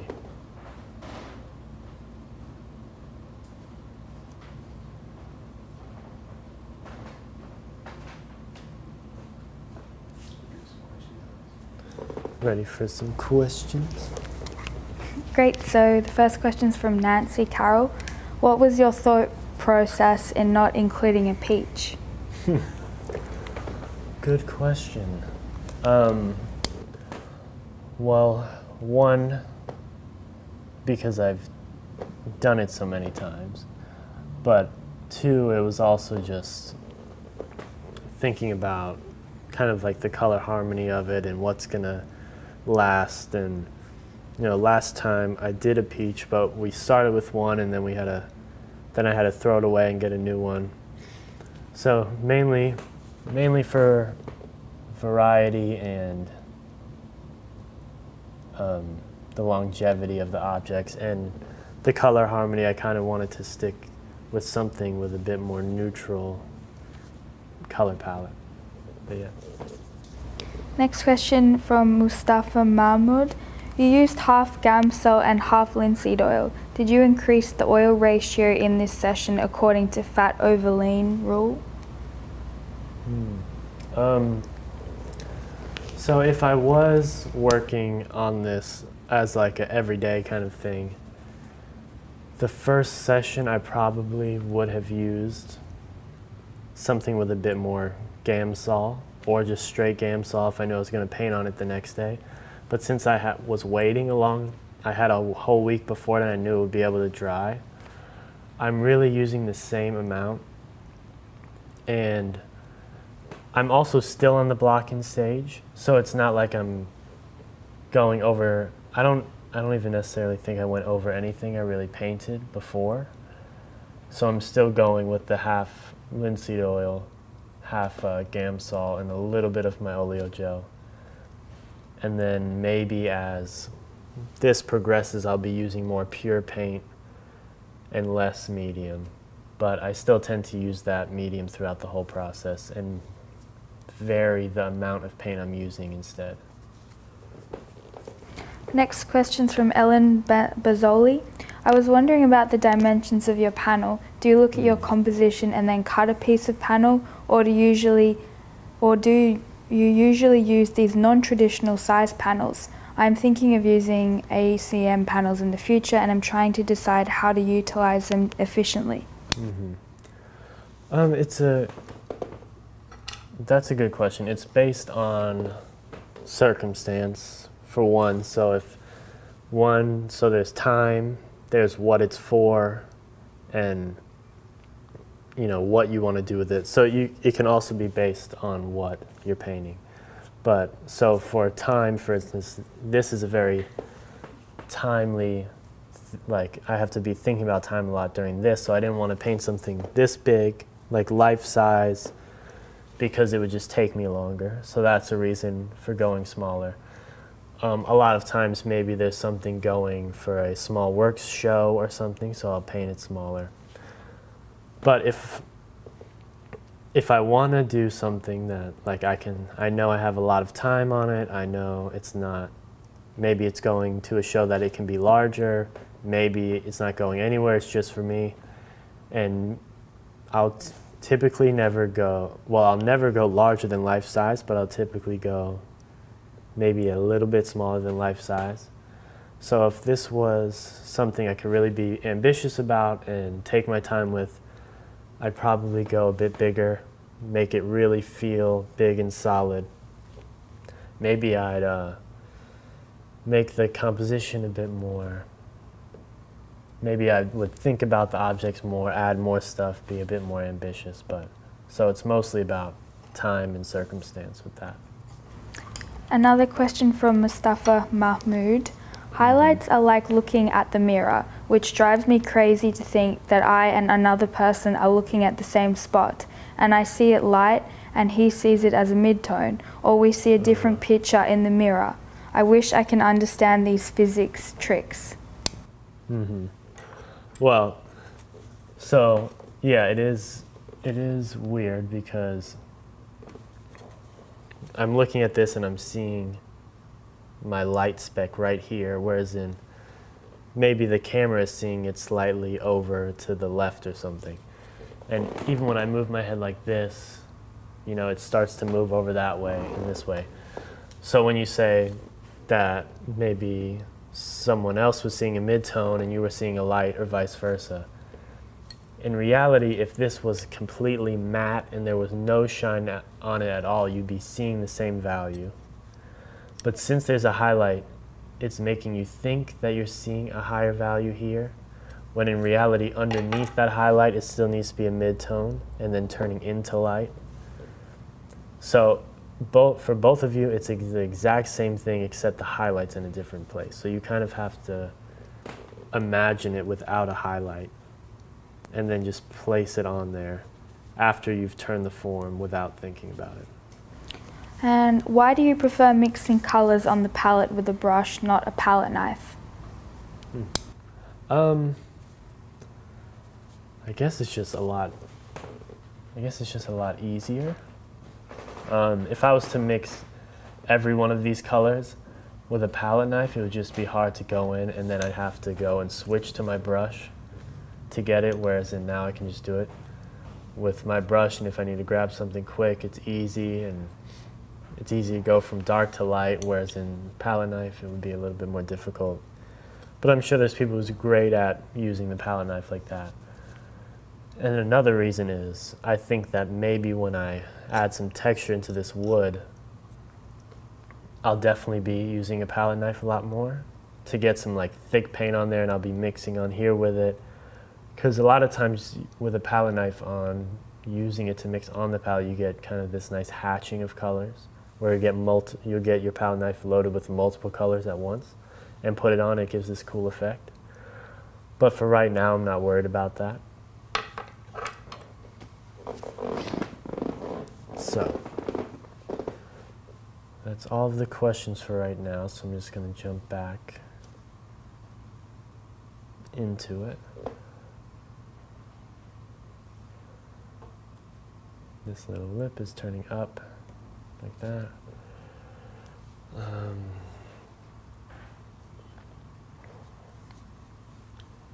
I think this blue needs to turn a little bit darker here.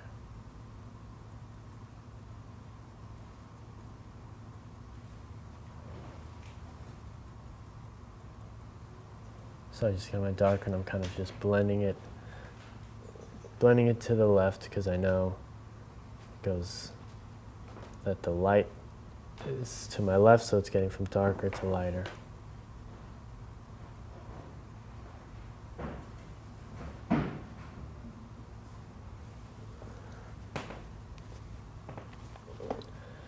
Make sure it's darkest right on the edge.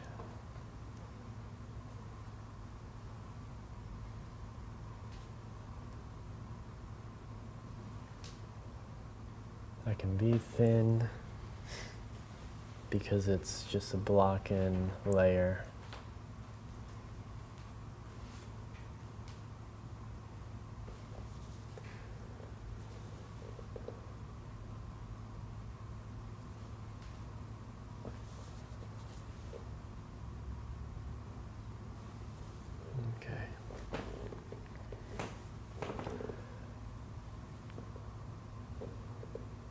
Some more of this lighter blue, so I feel like I mess up the form a little bit. And this kind of process of turning the form and thinking like this, it might seem like it's taking some time, but in reality, if you're just thinking about the right things the whole time, you can get a good amount done in like a 3-hour session like this.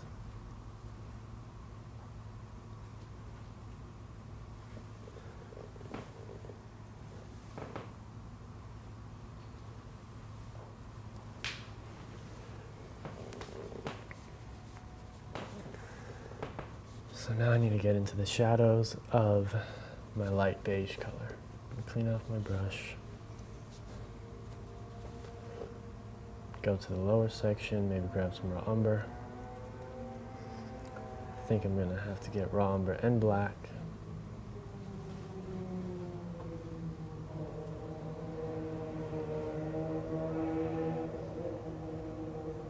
Maybe even more black.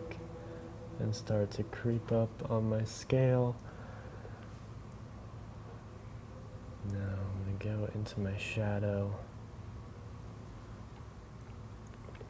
The shadow seems quite cool in temperature towards the bottom, because I think it's reflecting all of this table light up into it. But towards the top, it's a little bit warmer.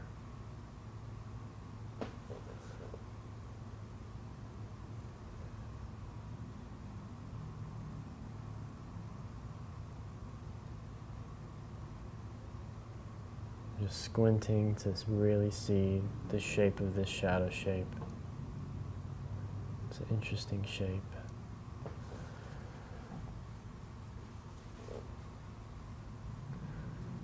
Now maybe I'll go ever so slightly higher in value as we get lower on this shadow because of this reflected light coming up.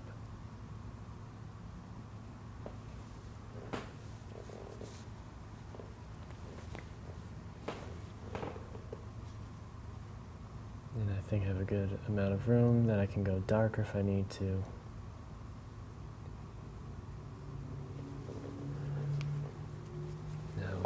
turn the form next to the little spout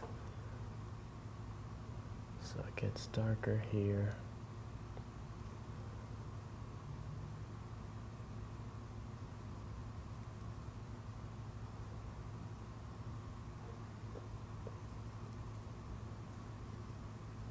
I just added a little bit of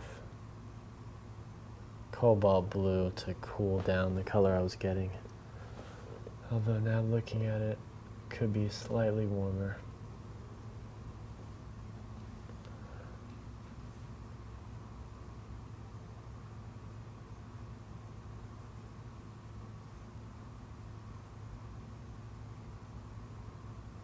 I'm thinking of this turning from dark to light.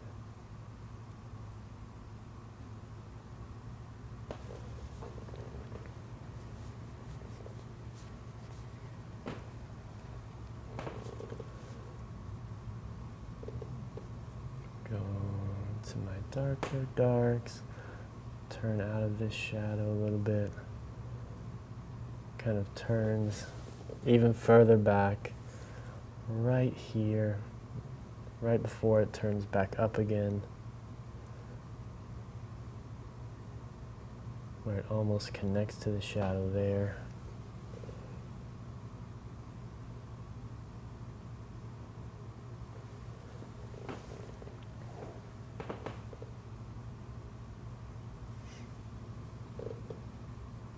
Then we get higher in value as it turns away, or it turns towards the light.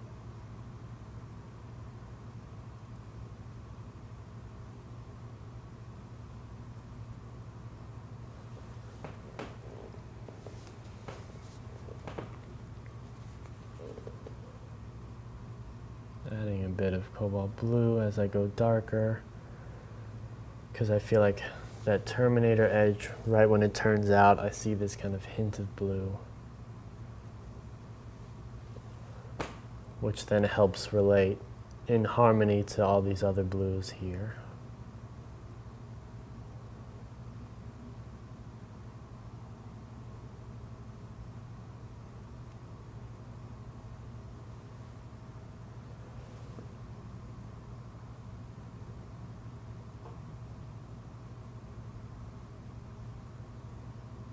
Turning the form.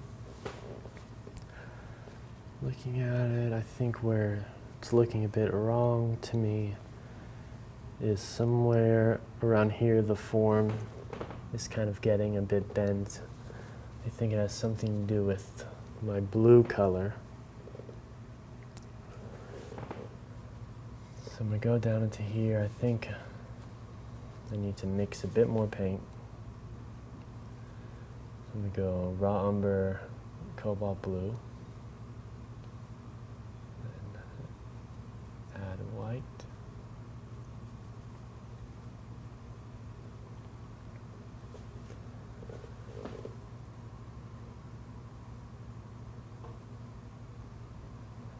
Cast shadow almost even travels up into here.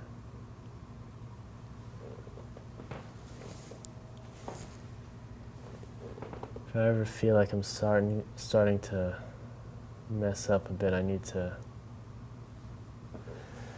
really kind of step back, or in this case, sit back and really look. Say, what's going wrong? Okay, I think the shape of this cast shadow is a little off. And it feels like it has a little bit of purple in it.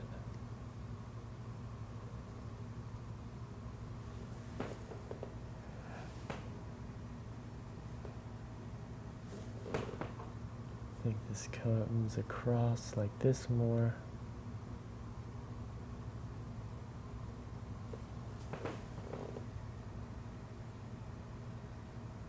Maybe that's too low in value. Go up on my scale a little bit.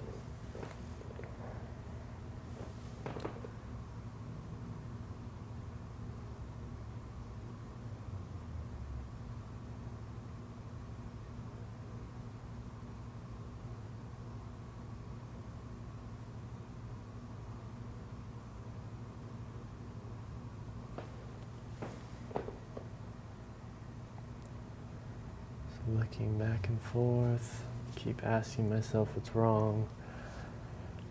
Something feels a bit off here.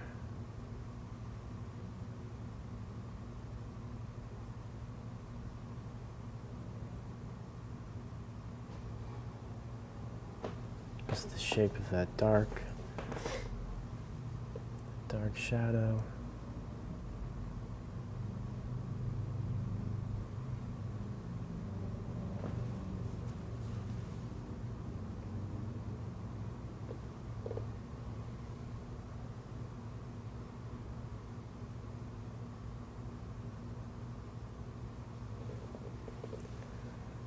Definitely a more difficult subject matter, because not only is it round, so that, you really have to think about form and how it's turning. It also then has these ridges in it down here that kind of break up the cast shadow, so it's a little bit harder to see. And then you have these color shifts, these hue shifts that happen in the object that are different values from each other, so then you have to think about that. So you just really have to keep checking to make sure all of those things are in check and make sense with each other.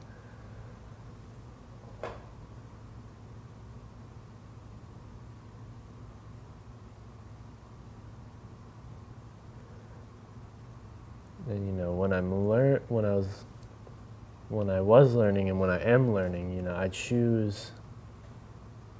You can either choose to do something a bit more simple that you can kind of understand. But I always seem to choose the things that were more difficult. And, as soon as I started painting them, I was like, oh, why did I do this to myself? But then towards the end of it, I really feel like I ended up learning something. So that's another thing, just going back to the whole what to set up when you're first learning. Be ambitious, try the things that are hard.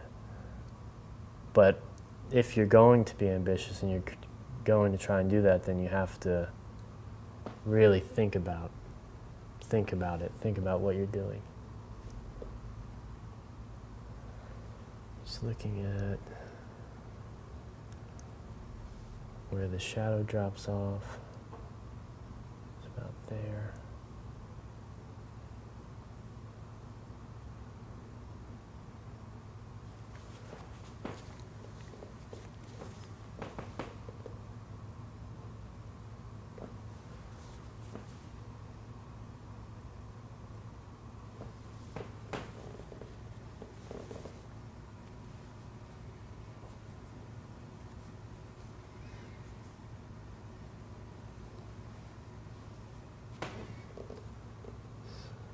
Leaning back, looking back.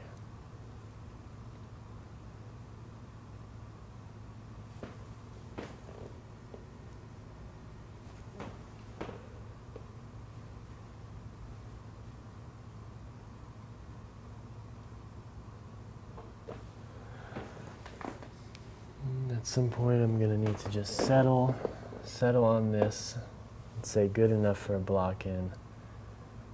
There's just a few things I just can't let go yet.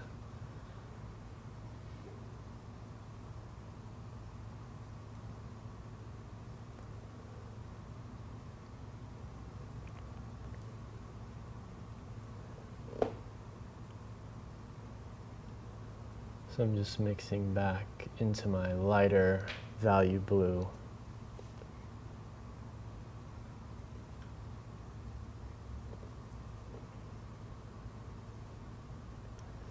Again, always just looking back and forth.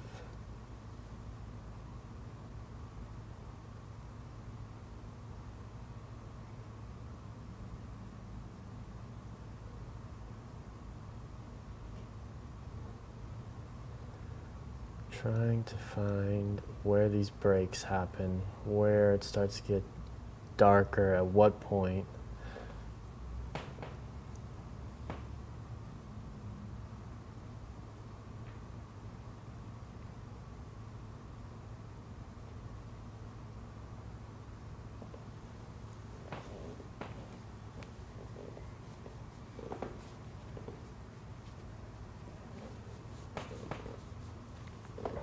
And so, and you know, a lot of times I'll say words and not realize that you may not know exactly what I'm talking about, because there's tons of times when I was in workshops and stuff and I heard the word form and I felt like I knew what they were talking about.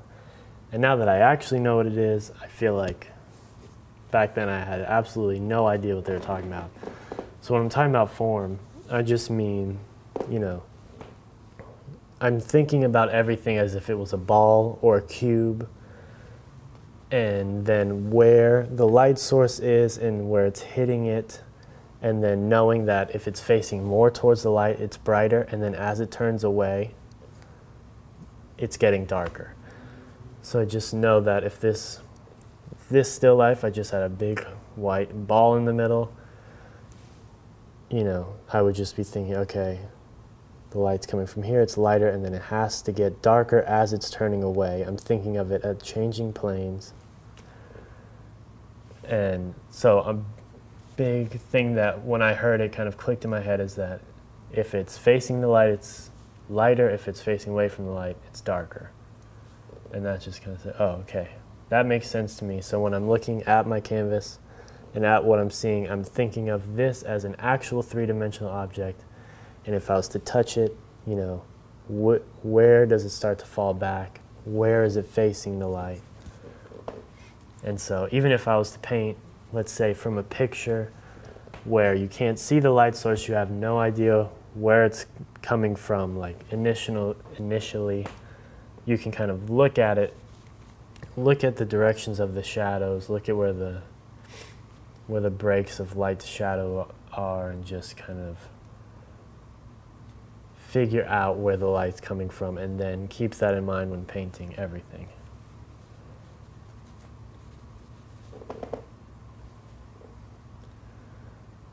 So even little things like, I know this ridge on the edge of this little part here is gonna tilt up, like turn back and kind of face towards the light a little bit more.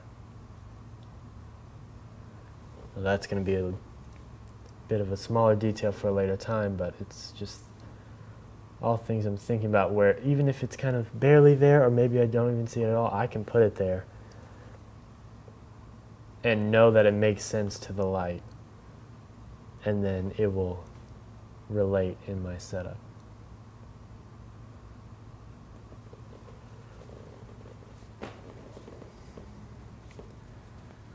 Okay, so I need to, just looking at it, thinking about what jumps out at me right away.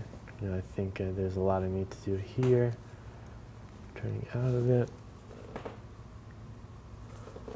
So go into this string of color here.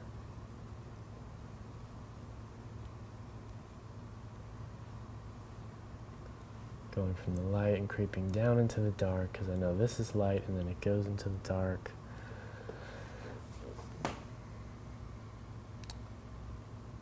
Just looking if it has kind of a warmer or cooler tone to it. I can't really tell at the moment, so I'm just going to focus on the value shift.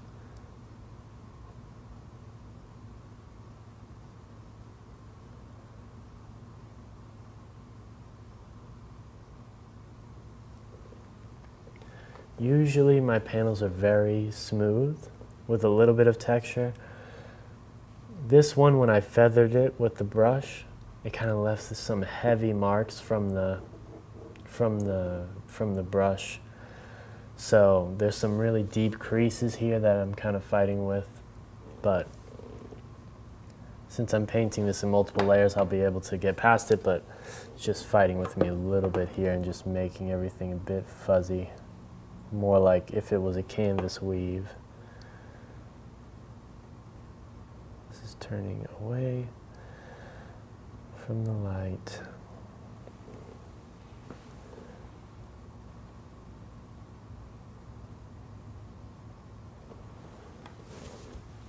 That is a cylinder.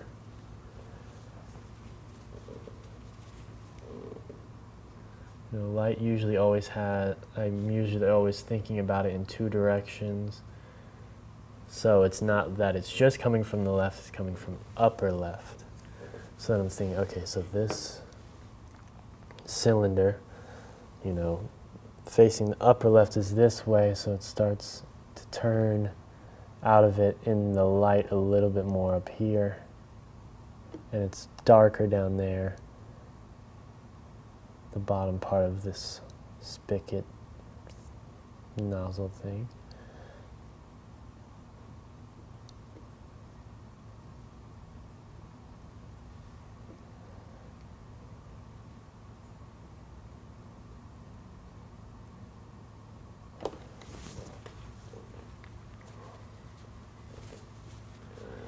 Yep, this is going to have a lot of play, back and forth, back and forth. So what was my colors? Raw umber, black and white.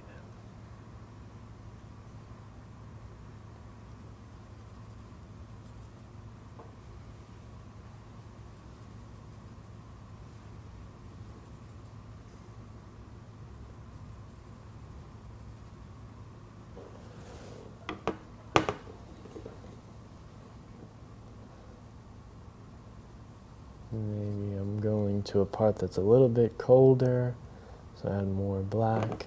Just thinking about turning out of this shadow here. Okay, I need to go even darker.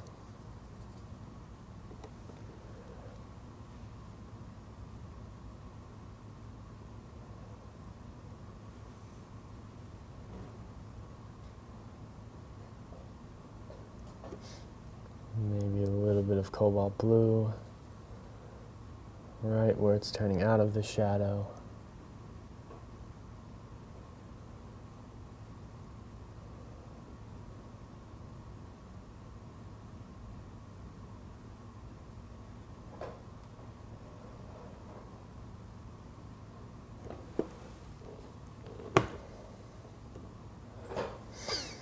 Usually if you look at something and it doesn't make much, you can't really dissect it or understand it fully when you're looking at it.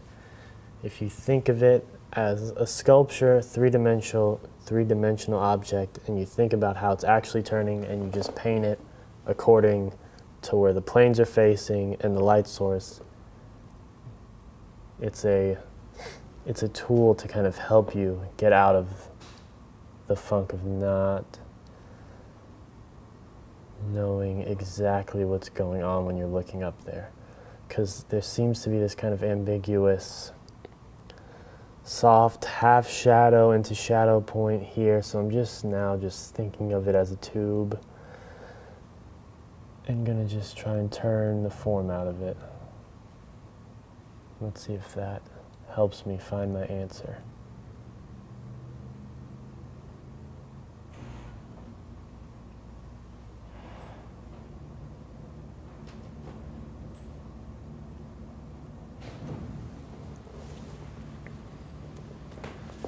And it's getting there.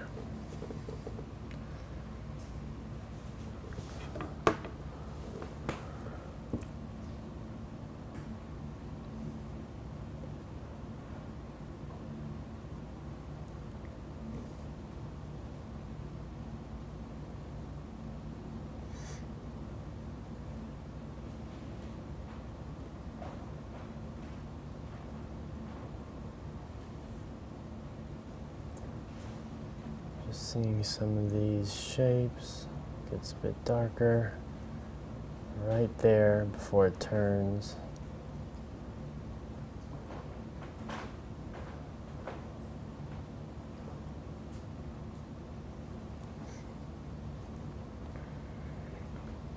So I'm thinking this is turning back, and then there's this mark in here where it's just gets the darkest it can right there and then starts to shoot back up, but it's not that dark, so I'm going to warm it up.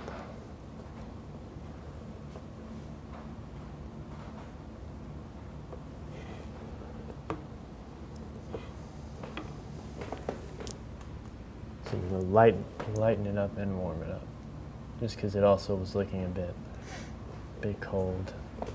Maybe some raw sienna.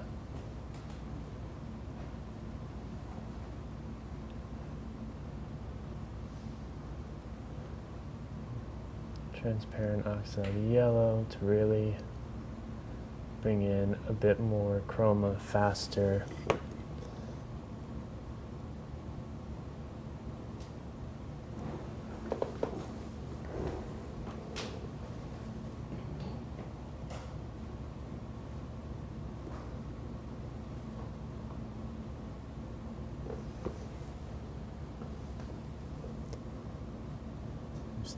That seems to turn back a little.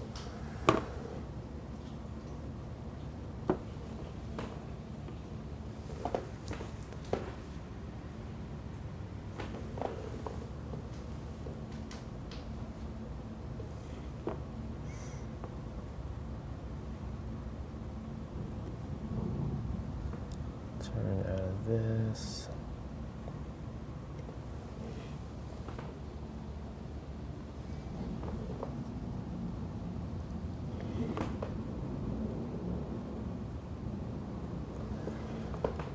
Gets darker, but a little bit lighter because it's turning up. And again, I'm thinking if it's turning up or it's turning to the left, then it's going to get slightly brighter either way because the light is up and it's also to the left. So this is turning up, and even though it's not necessarily turning to the left, it's still going to get brighter than what it is down here.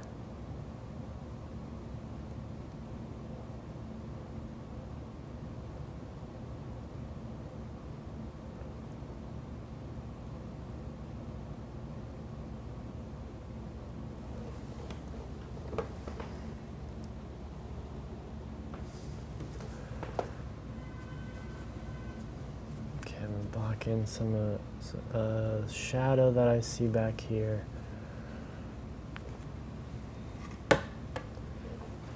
This.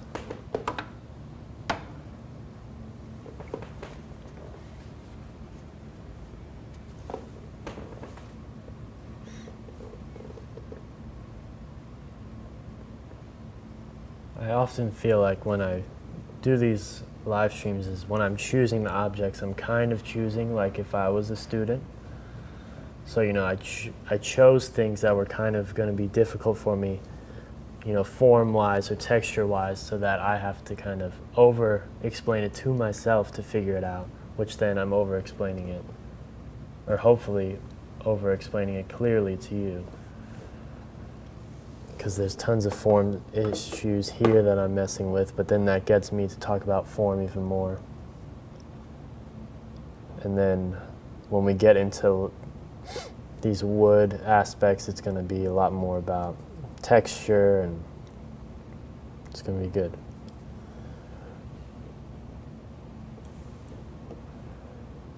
So I'm seeing that this shadow here is about the same value as the background.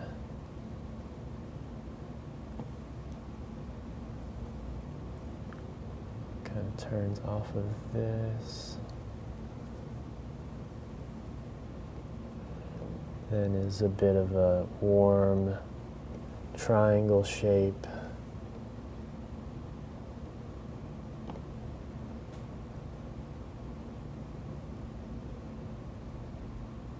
Before it turns to the background.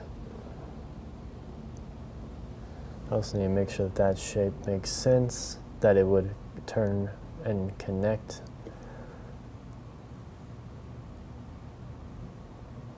On the other side of this.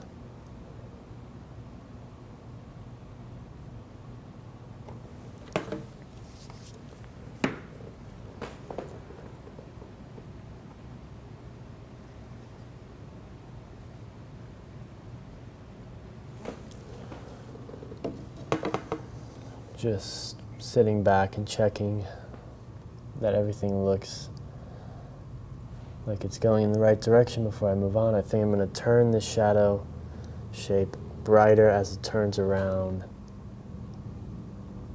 this. So I'm just kind of blending it into the paint that's already there. And so it's getting lighter, and I'm lifting up pressure on my brush so that it's turning and getting lighter as it turns.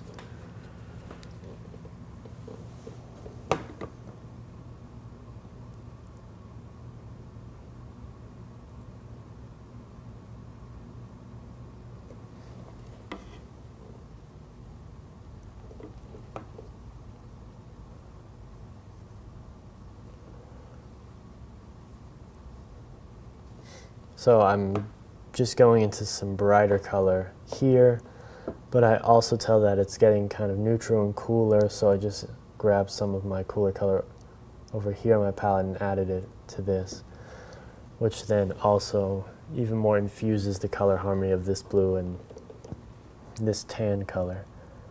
Just seeing that it's darker back here as it turns into the light.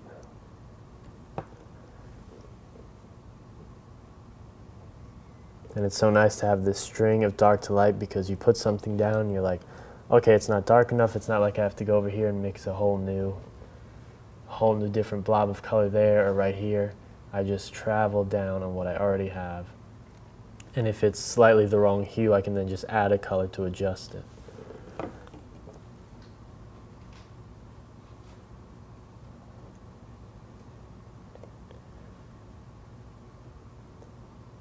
So I'm just turning the form from dark to light, left to right, or I'm going right to left.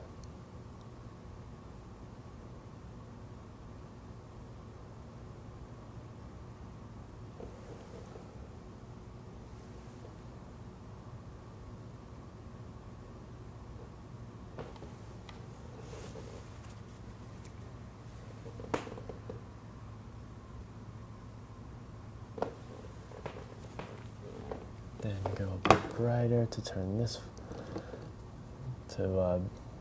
form in the right direction. I think it kind of nudges up a little bit more.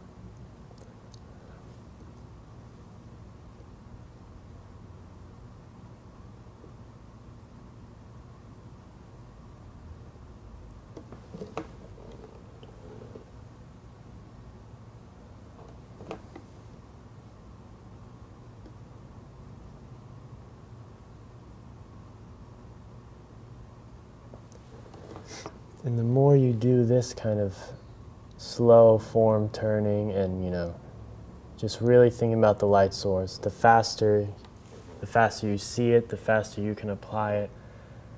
And that's when you see a good painter kind of whip something up fast. It's just all of their training and well thought out exercises that they can just do faster, and they know what to look for, and they're making less mistakes. Because there's sometimes where there's something I can get it really quick, or if I'm ever in a situation where I need to be quicker, it's a lot easier now that I know more, whereas in maybe a couple years ago it was me just trying to copy colors and values, just shape for shape, color for color, not really thinking about light or thinking about the form. And a lot of times things would look wonky and off, and I wouldn't understand why.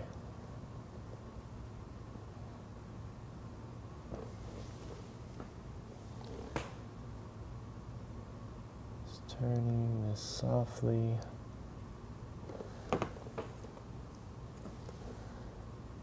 I think it's okay for now.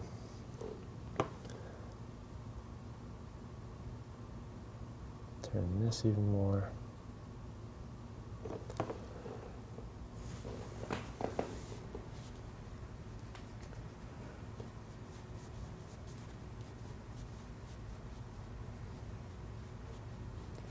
Do you know how much time there is? Yeah, it's just going to 8:30. 8:30, okay. Okay, so there's 30 more minutes left. I'm just trying to decide whether I go further into here, or if for the sake of the block and go ahead and start adding in some of the shadow shapes of the paper, because that seems to be the one place where I'm kind of missing. So I might go into there a bit.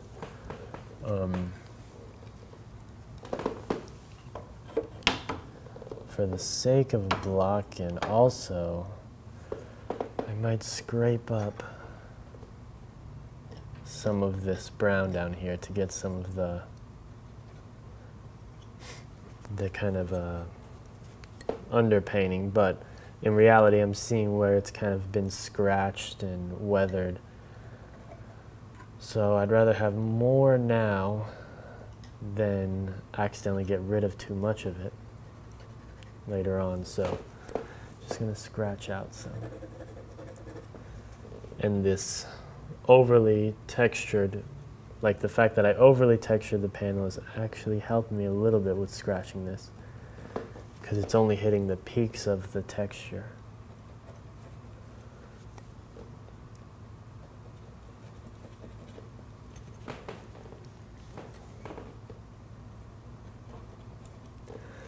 Now here's the interesting part of painting, because I'm doing something that barely has anything to do with what I'm actually seeing. I mean, I know that I am seeing some parts sticking up, but it's not that I'm going in and painting each little lighter part, each little lighter scratch. I'm just scraping up and letting it happen naturally,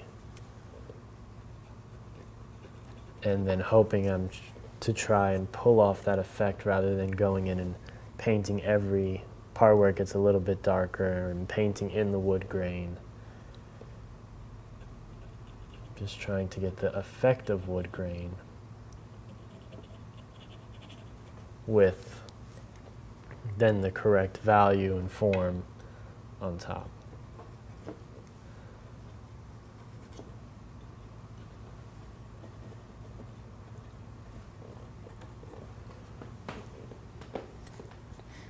So that's pretty good. I'm going to be doing that a lot here. I can even scratch off some stuff. But I'll go ahead on into the shadows. Just thinking about what brush I want to use. If I want to be able to draw carefully, maybe one that's not as torn up, one that has a nicer point to it. So I'll go to the one I was using for the paper.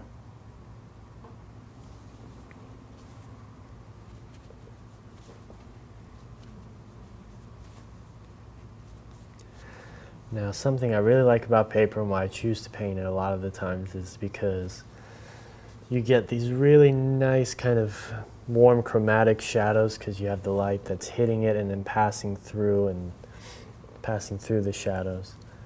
So I'm going to go into my paper pile, or my white pile.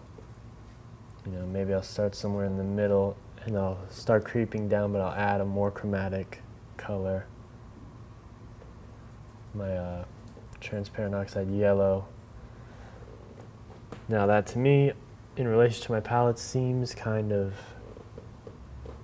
light, but I bet it's pretty dark compared to all this white. I think I can go even more chromatic. So it gets transparent yellow, and then go into the lights with it.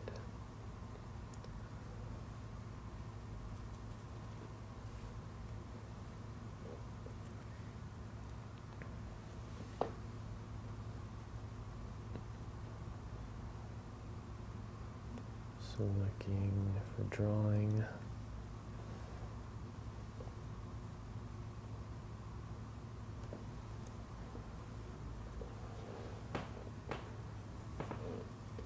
Let's go a bit darker in value,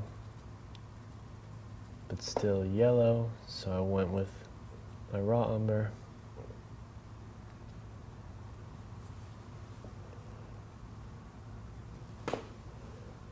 Just thinking about where all these papers line up.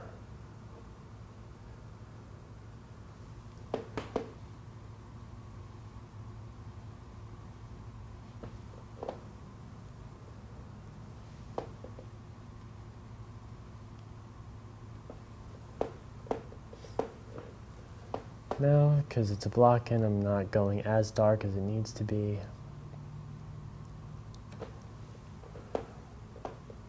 But more of a drawing tool.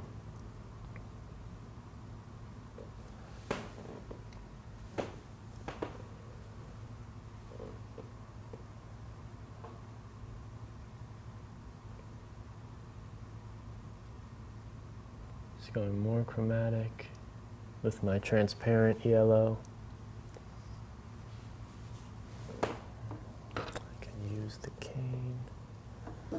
so I don't have to put pressure on my wrist.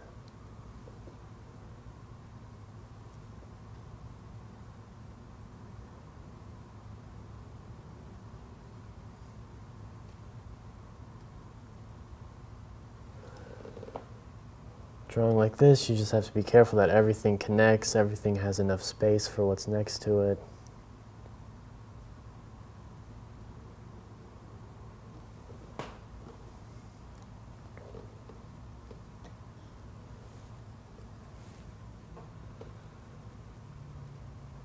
Where it's darker and less chromatic, I'm going to add raw umber.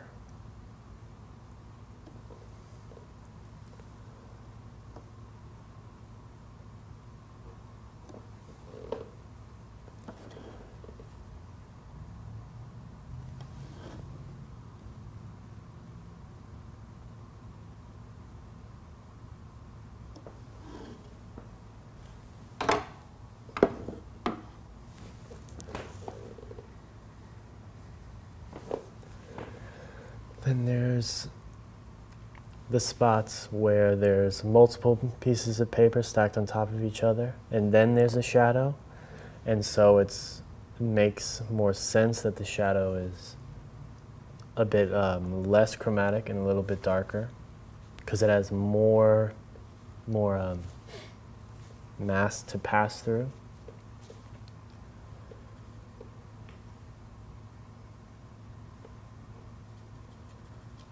Kind of like when the sunlight is shining behind you, so you get this really nice glow of red in your ear, because the skin is really thin there, and then where the skin gets thicker, you lose the red glow.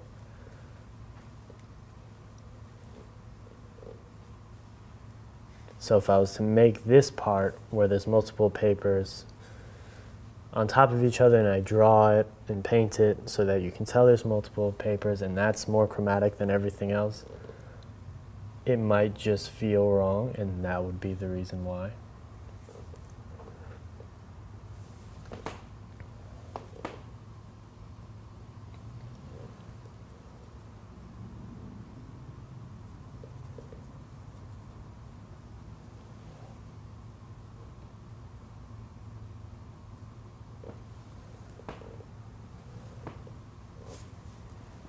Feels a little too dark for right now.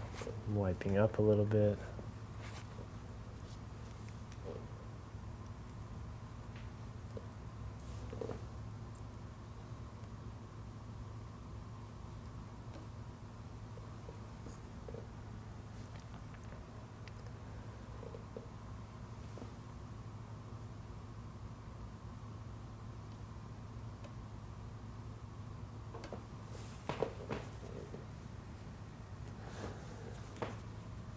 So then this piece of paper here, I believe, is a little bit thicker than some of this paper here.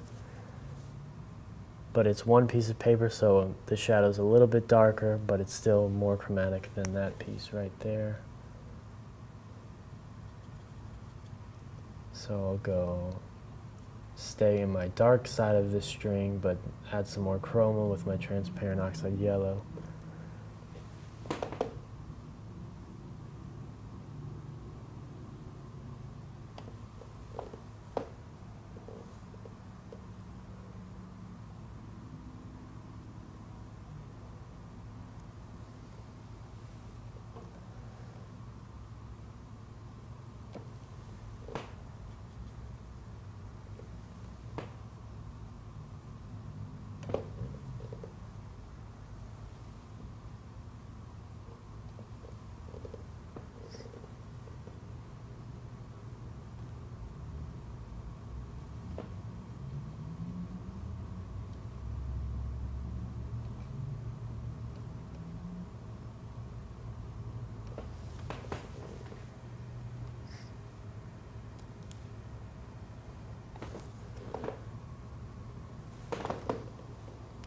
This shadow along a little bit more.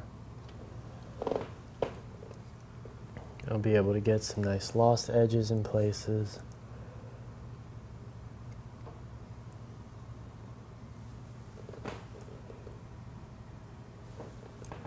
So then, like, I'm talking about everything is in relation to everything else, so I'm looking at the shadows under these two pieces of paper, and I'm saying they're a little bit lighter than these ones, but they're less chromatic for whatever reason. I think it's because this is warmer paper.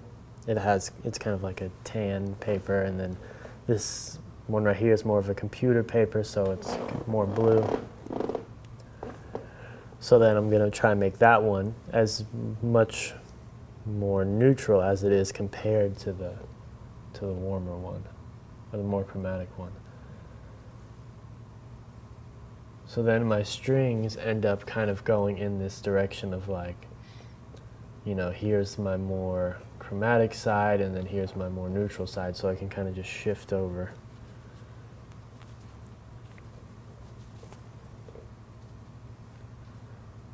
Let's make a little bit more color. I'm getting a bit thin, so raw umber, black,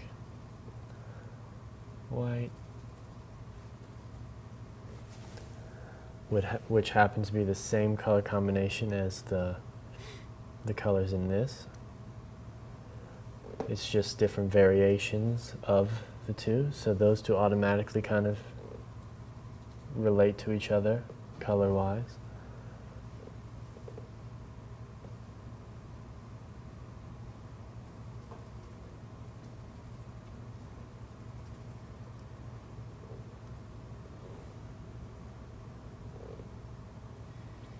So now if I had nothing else here, I could think that that's pretty warm.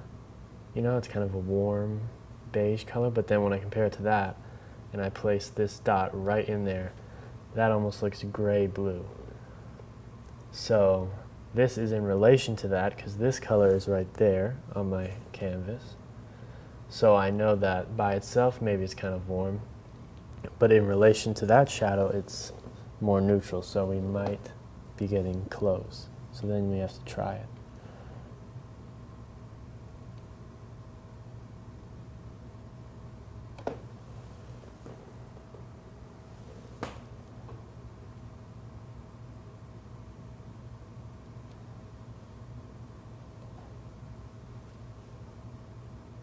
Just trying to get that negative shape of that shadow right.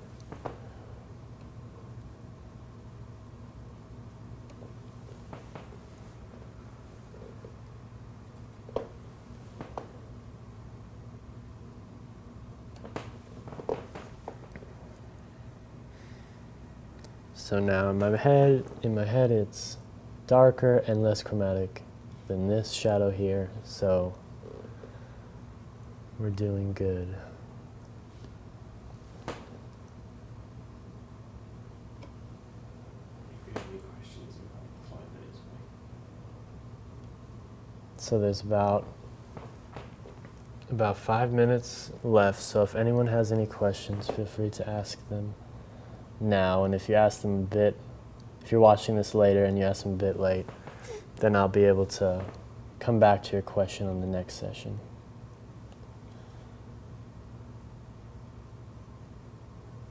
So I want this to fade into light, or fade lighter, so I just kind of blended it into the lighter paint I already had there.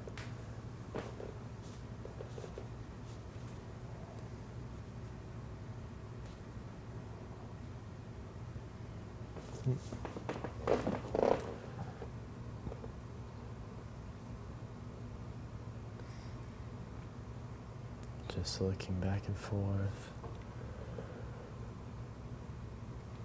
I'm seeing an in-between. It's not as neutral as that and not as chromatic as that. So I'm going to try and mix these kind of two to a middle point. And get a piece of paper that's about here.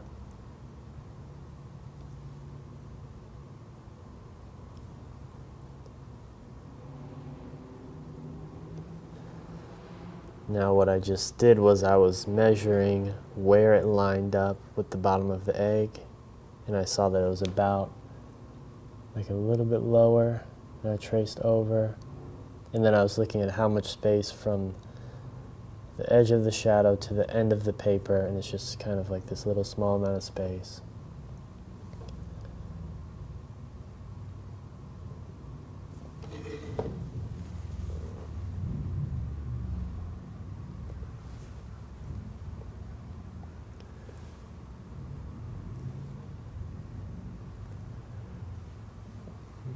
Now I'm going to take my tilt, and so I'm taking the edge of my brush and putting it right up against the tilt of that paper. Then I'm moving my body over to see if I got it right. So I'm pretty much on point.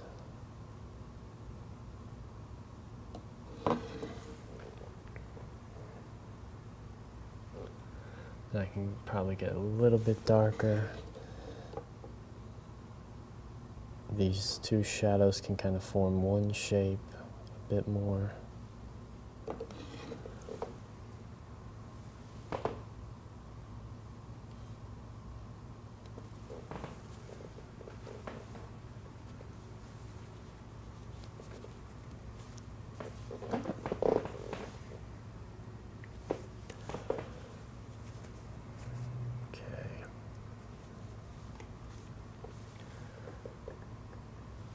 Before the session is over, I just want to quickly add in some color to that part, which has kind of a purple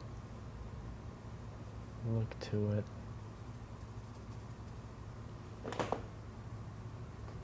Just lightly.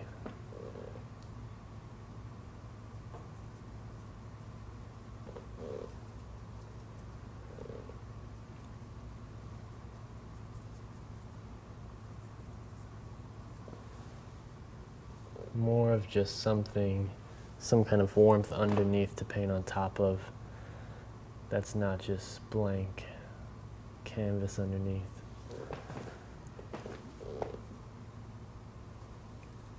A bit colder.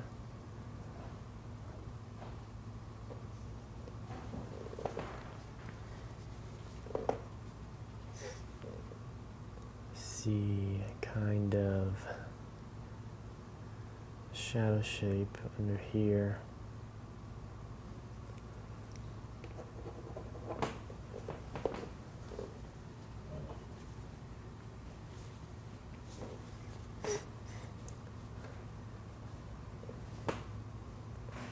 Just erasing some of that charcoal there.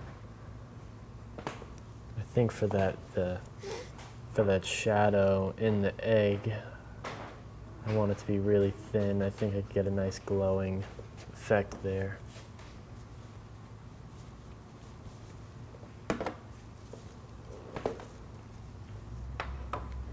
Some questions, Alex? Yep. Questions? First question is from Mustafa Mahmood. Thanks a lot. You are very informative and smart. So if I will work after a week or 10 days, it's okay to use the same ratio of oil and not worry about fat over lean rule, right? Thank you. What's the name again? Mustafa. Mustafa. Thank you, Mustafa. So I am not big into I haven't researched much into like the chemistry of it and the fat over lean. Like, I think that the way I'm applying the paint is pretty thin throughout. I'm using a lot of paint, but I'm kind of spreading it quite thin. So it's not like I'm going in too many places where it's super thick and then I'm gonna glaze over it where the fat over lean thing would matter. But it's definitely something that I do, is use about the same medium, and it's most of the time, even if I'm working into the next day, I'll still use that. If it's just an underpainting, like how I just glazed in this kind of warmth here, then I can just use Gamsol for sure. Even this kind of stuff here, I could definitely just use Gamsol.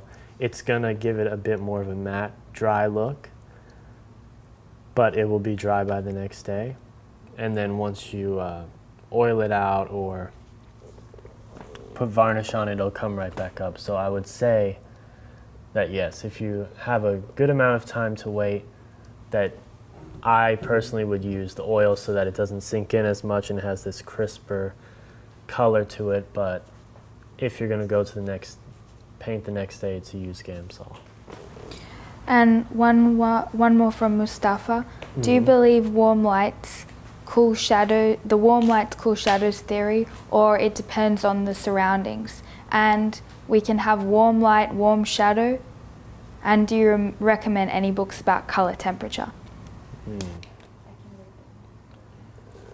No, so the whole thing with warm light, cold shadow, or cold light, warm shadow, I heard it in a demo by Jeff Hine that made it all really make sense to me. It's that it's not necessarily that the shadow is warmer when the light is cool, or that when the light is warm that the shadow is cold, but it's more so that it's the absence of light, so you're really getting no color, so the shadow is neutral.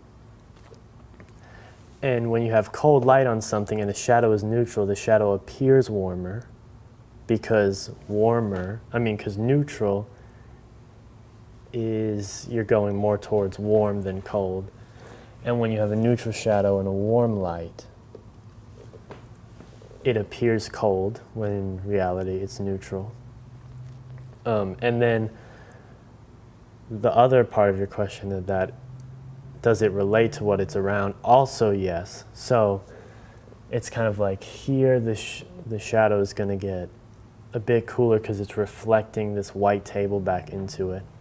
You know, this shadow could become warmer because it can be reflecting this warm table up into it.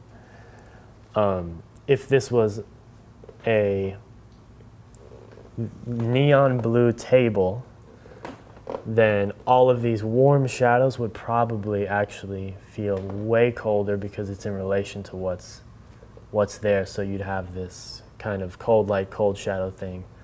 And because the table would be this really intense blue, it would still make sense.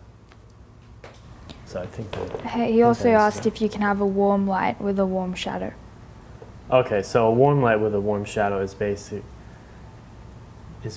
kind of like, you can definitely have that. I think it happens when, like I was saying about the blue table, but let's say you have a guy you have a model under a warm light and he's wearing an orange t-shirt.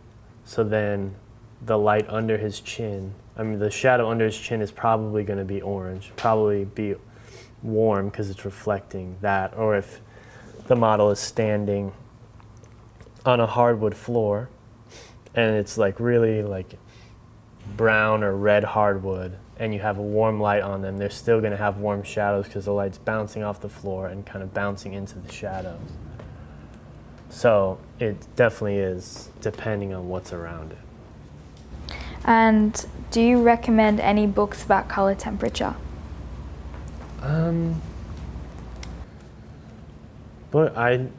The one book that I have that touches on it is the Richard Schmid Alla Prima book, where I think it has some very good ideas on it, but it's very much catered to how he paints, and he paints with very warm shadows if the light is cool. I would say that I know that Jeff Hine has like some instructional stuff out there, maybe a DVD or something, and I'm sure that he would talk about it there, but no exact book that I've really gone into depth about color temperature like that.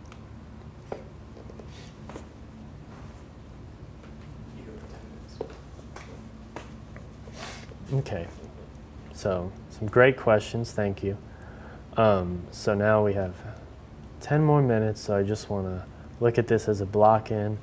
What am I going to need for next time so that I can really just start to jump into things and get it going? Now that there's pretty much paint everywhere, I can really tell where I can start to be shifting things. I think that the right side of the table can get a lot darker, which is then going to bump up the lights in my paper, which then even might make me able to bring the value down in my paper, which is going to make the eggshell really shine bright. I'm noticing that I can really kind of layer on some cools in here, which is going to be nice. So I think I'm going to make a few more drawing adjustments on the paper to get me set up for next time. And then maybe I'll get into a few little notes in this egg because I haven't done much with it. So I'm going to quickly draw in some more shadow shapes on the paper.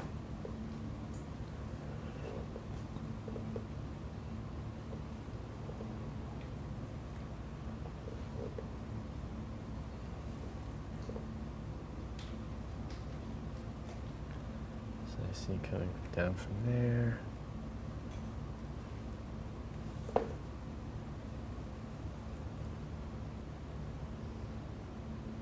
Deciding whether I want to add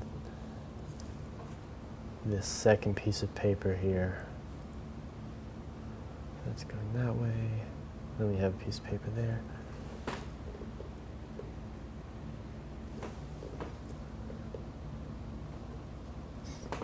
I might decide later if I want to add this piece of paper here, or maybe just let that continue on how it is. So what I'll do is I'll go onto the egg. So I'm going to clean off my brush with some Gamsol. Go ahead and get some pure white, add it in to my white mixture, and then start to kind of travel down. Maybe add a little bit of blue because I got a little bit into the warmth that I had over here. Let's see.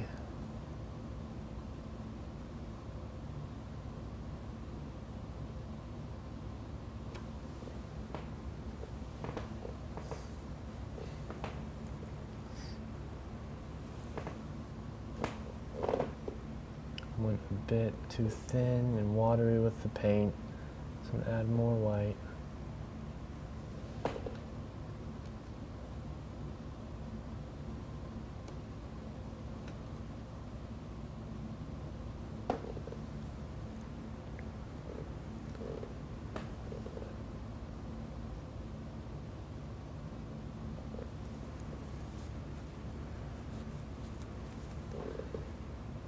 And the shadow definitely gets a bit warmer.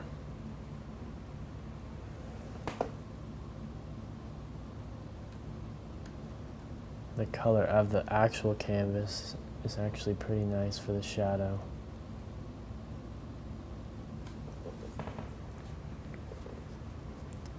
Shadow underneath.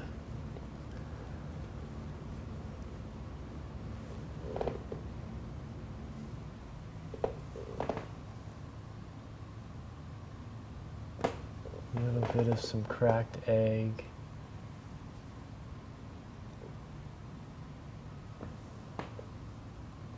Cracked here.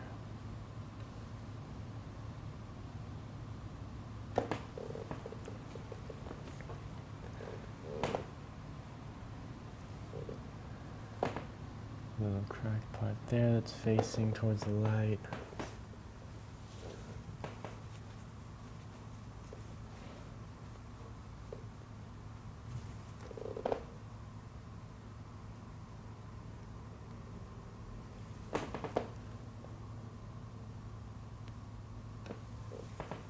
Carve out that shadow a bit more. Gets really warm in here.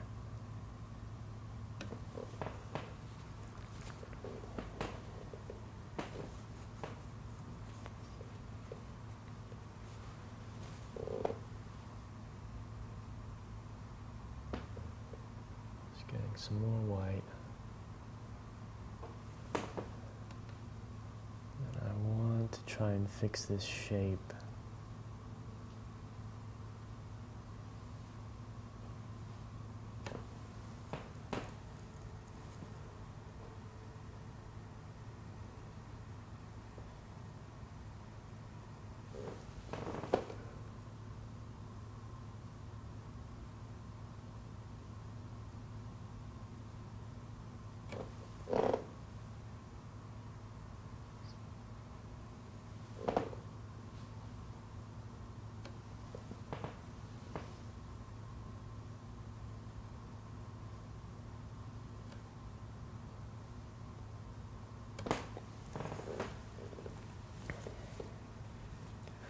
Just adjusting the shape of it, fixing some drawing. Something like this that I really want to come off as bright, it's going to take multiple layers of adjusting it and moving it around, because right now it's not coming off as bright, but I still haven't done a lot of things around it. This shadow's going to get a lot darker. There's got to be a shadow in here. I think the paper's going to get a little bit darker.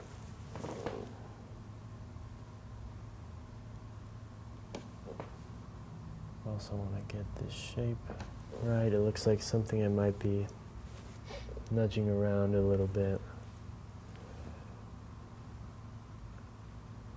Looking at the shape of the cast shadow.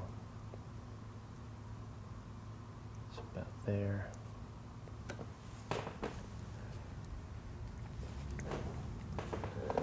Gonna kind of glaze in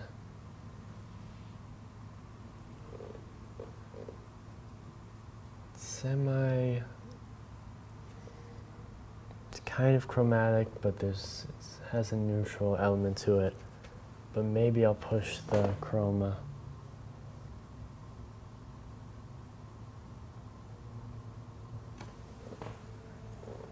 Let me make sure I'm not going too dark, because I can always go darker.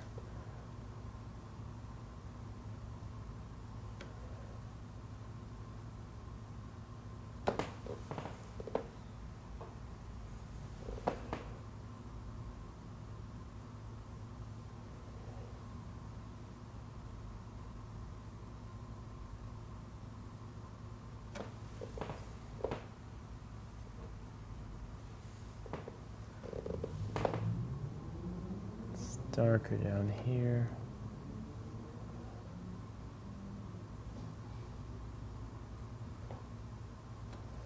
Think about the drawing of the crack of the egg.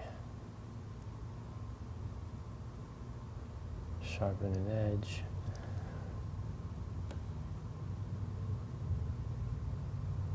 I'm just kind of glazing it in there because I really want to just kind of build up the atmosphere in this eggshell. That's it. All right, so we got a good block in to start for next week, and I believe that next Monday is off, but it's the Monday after that. Thank you everybody for joining, and if you have any further questions, feel free to ask them and I'll pick them up on the next session. So thank you.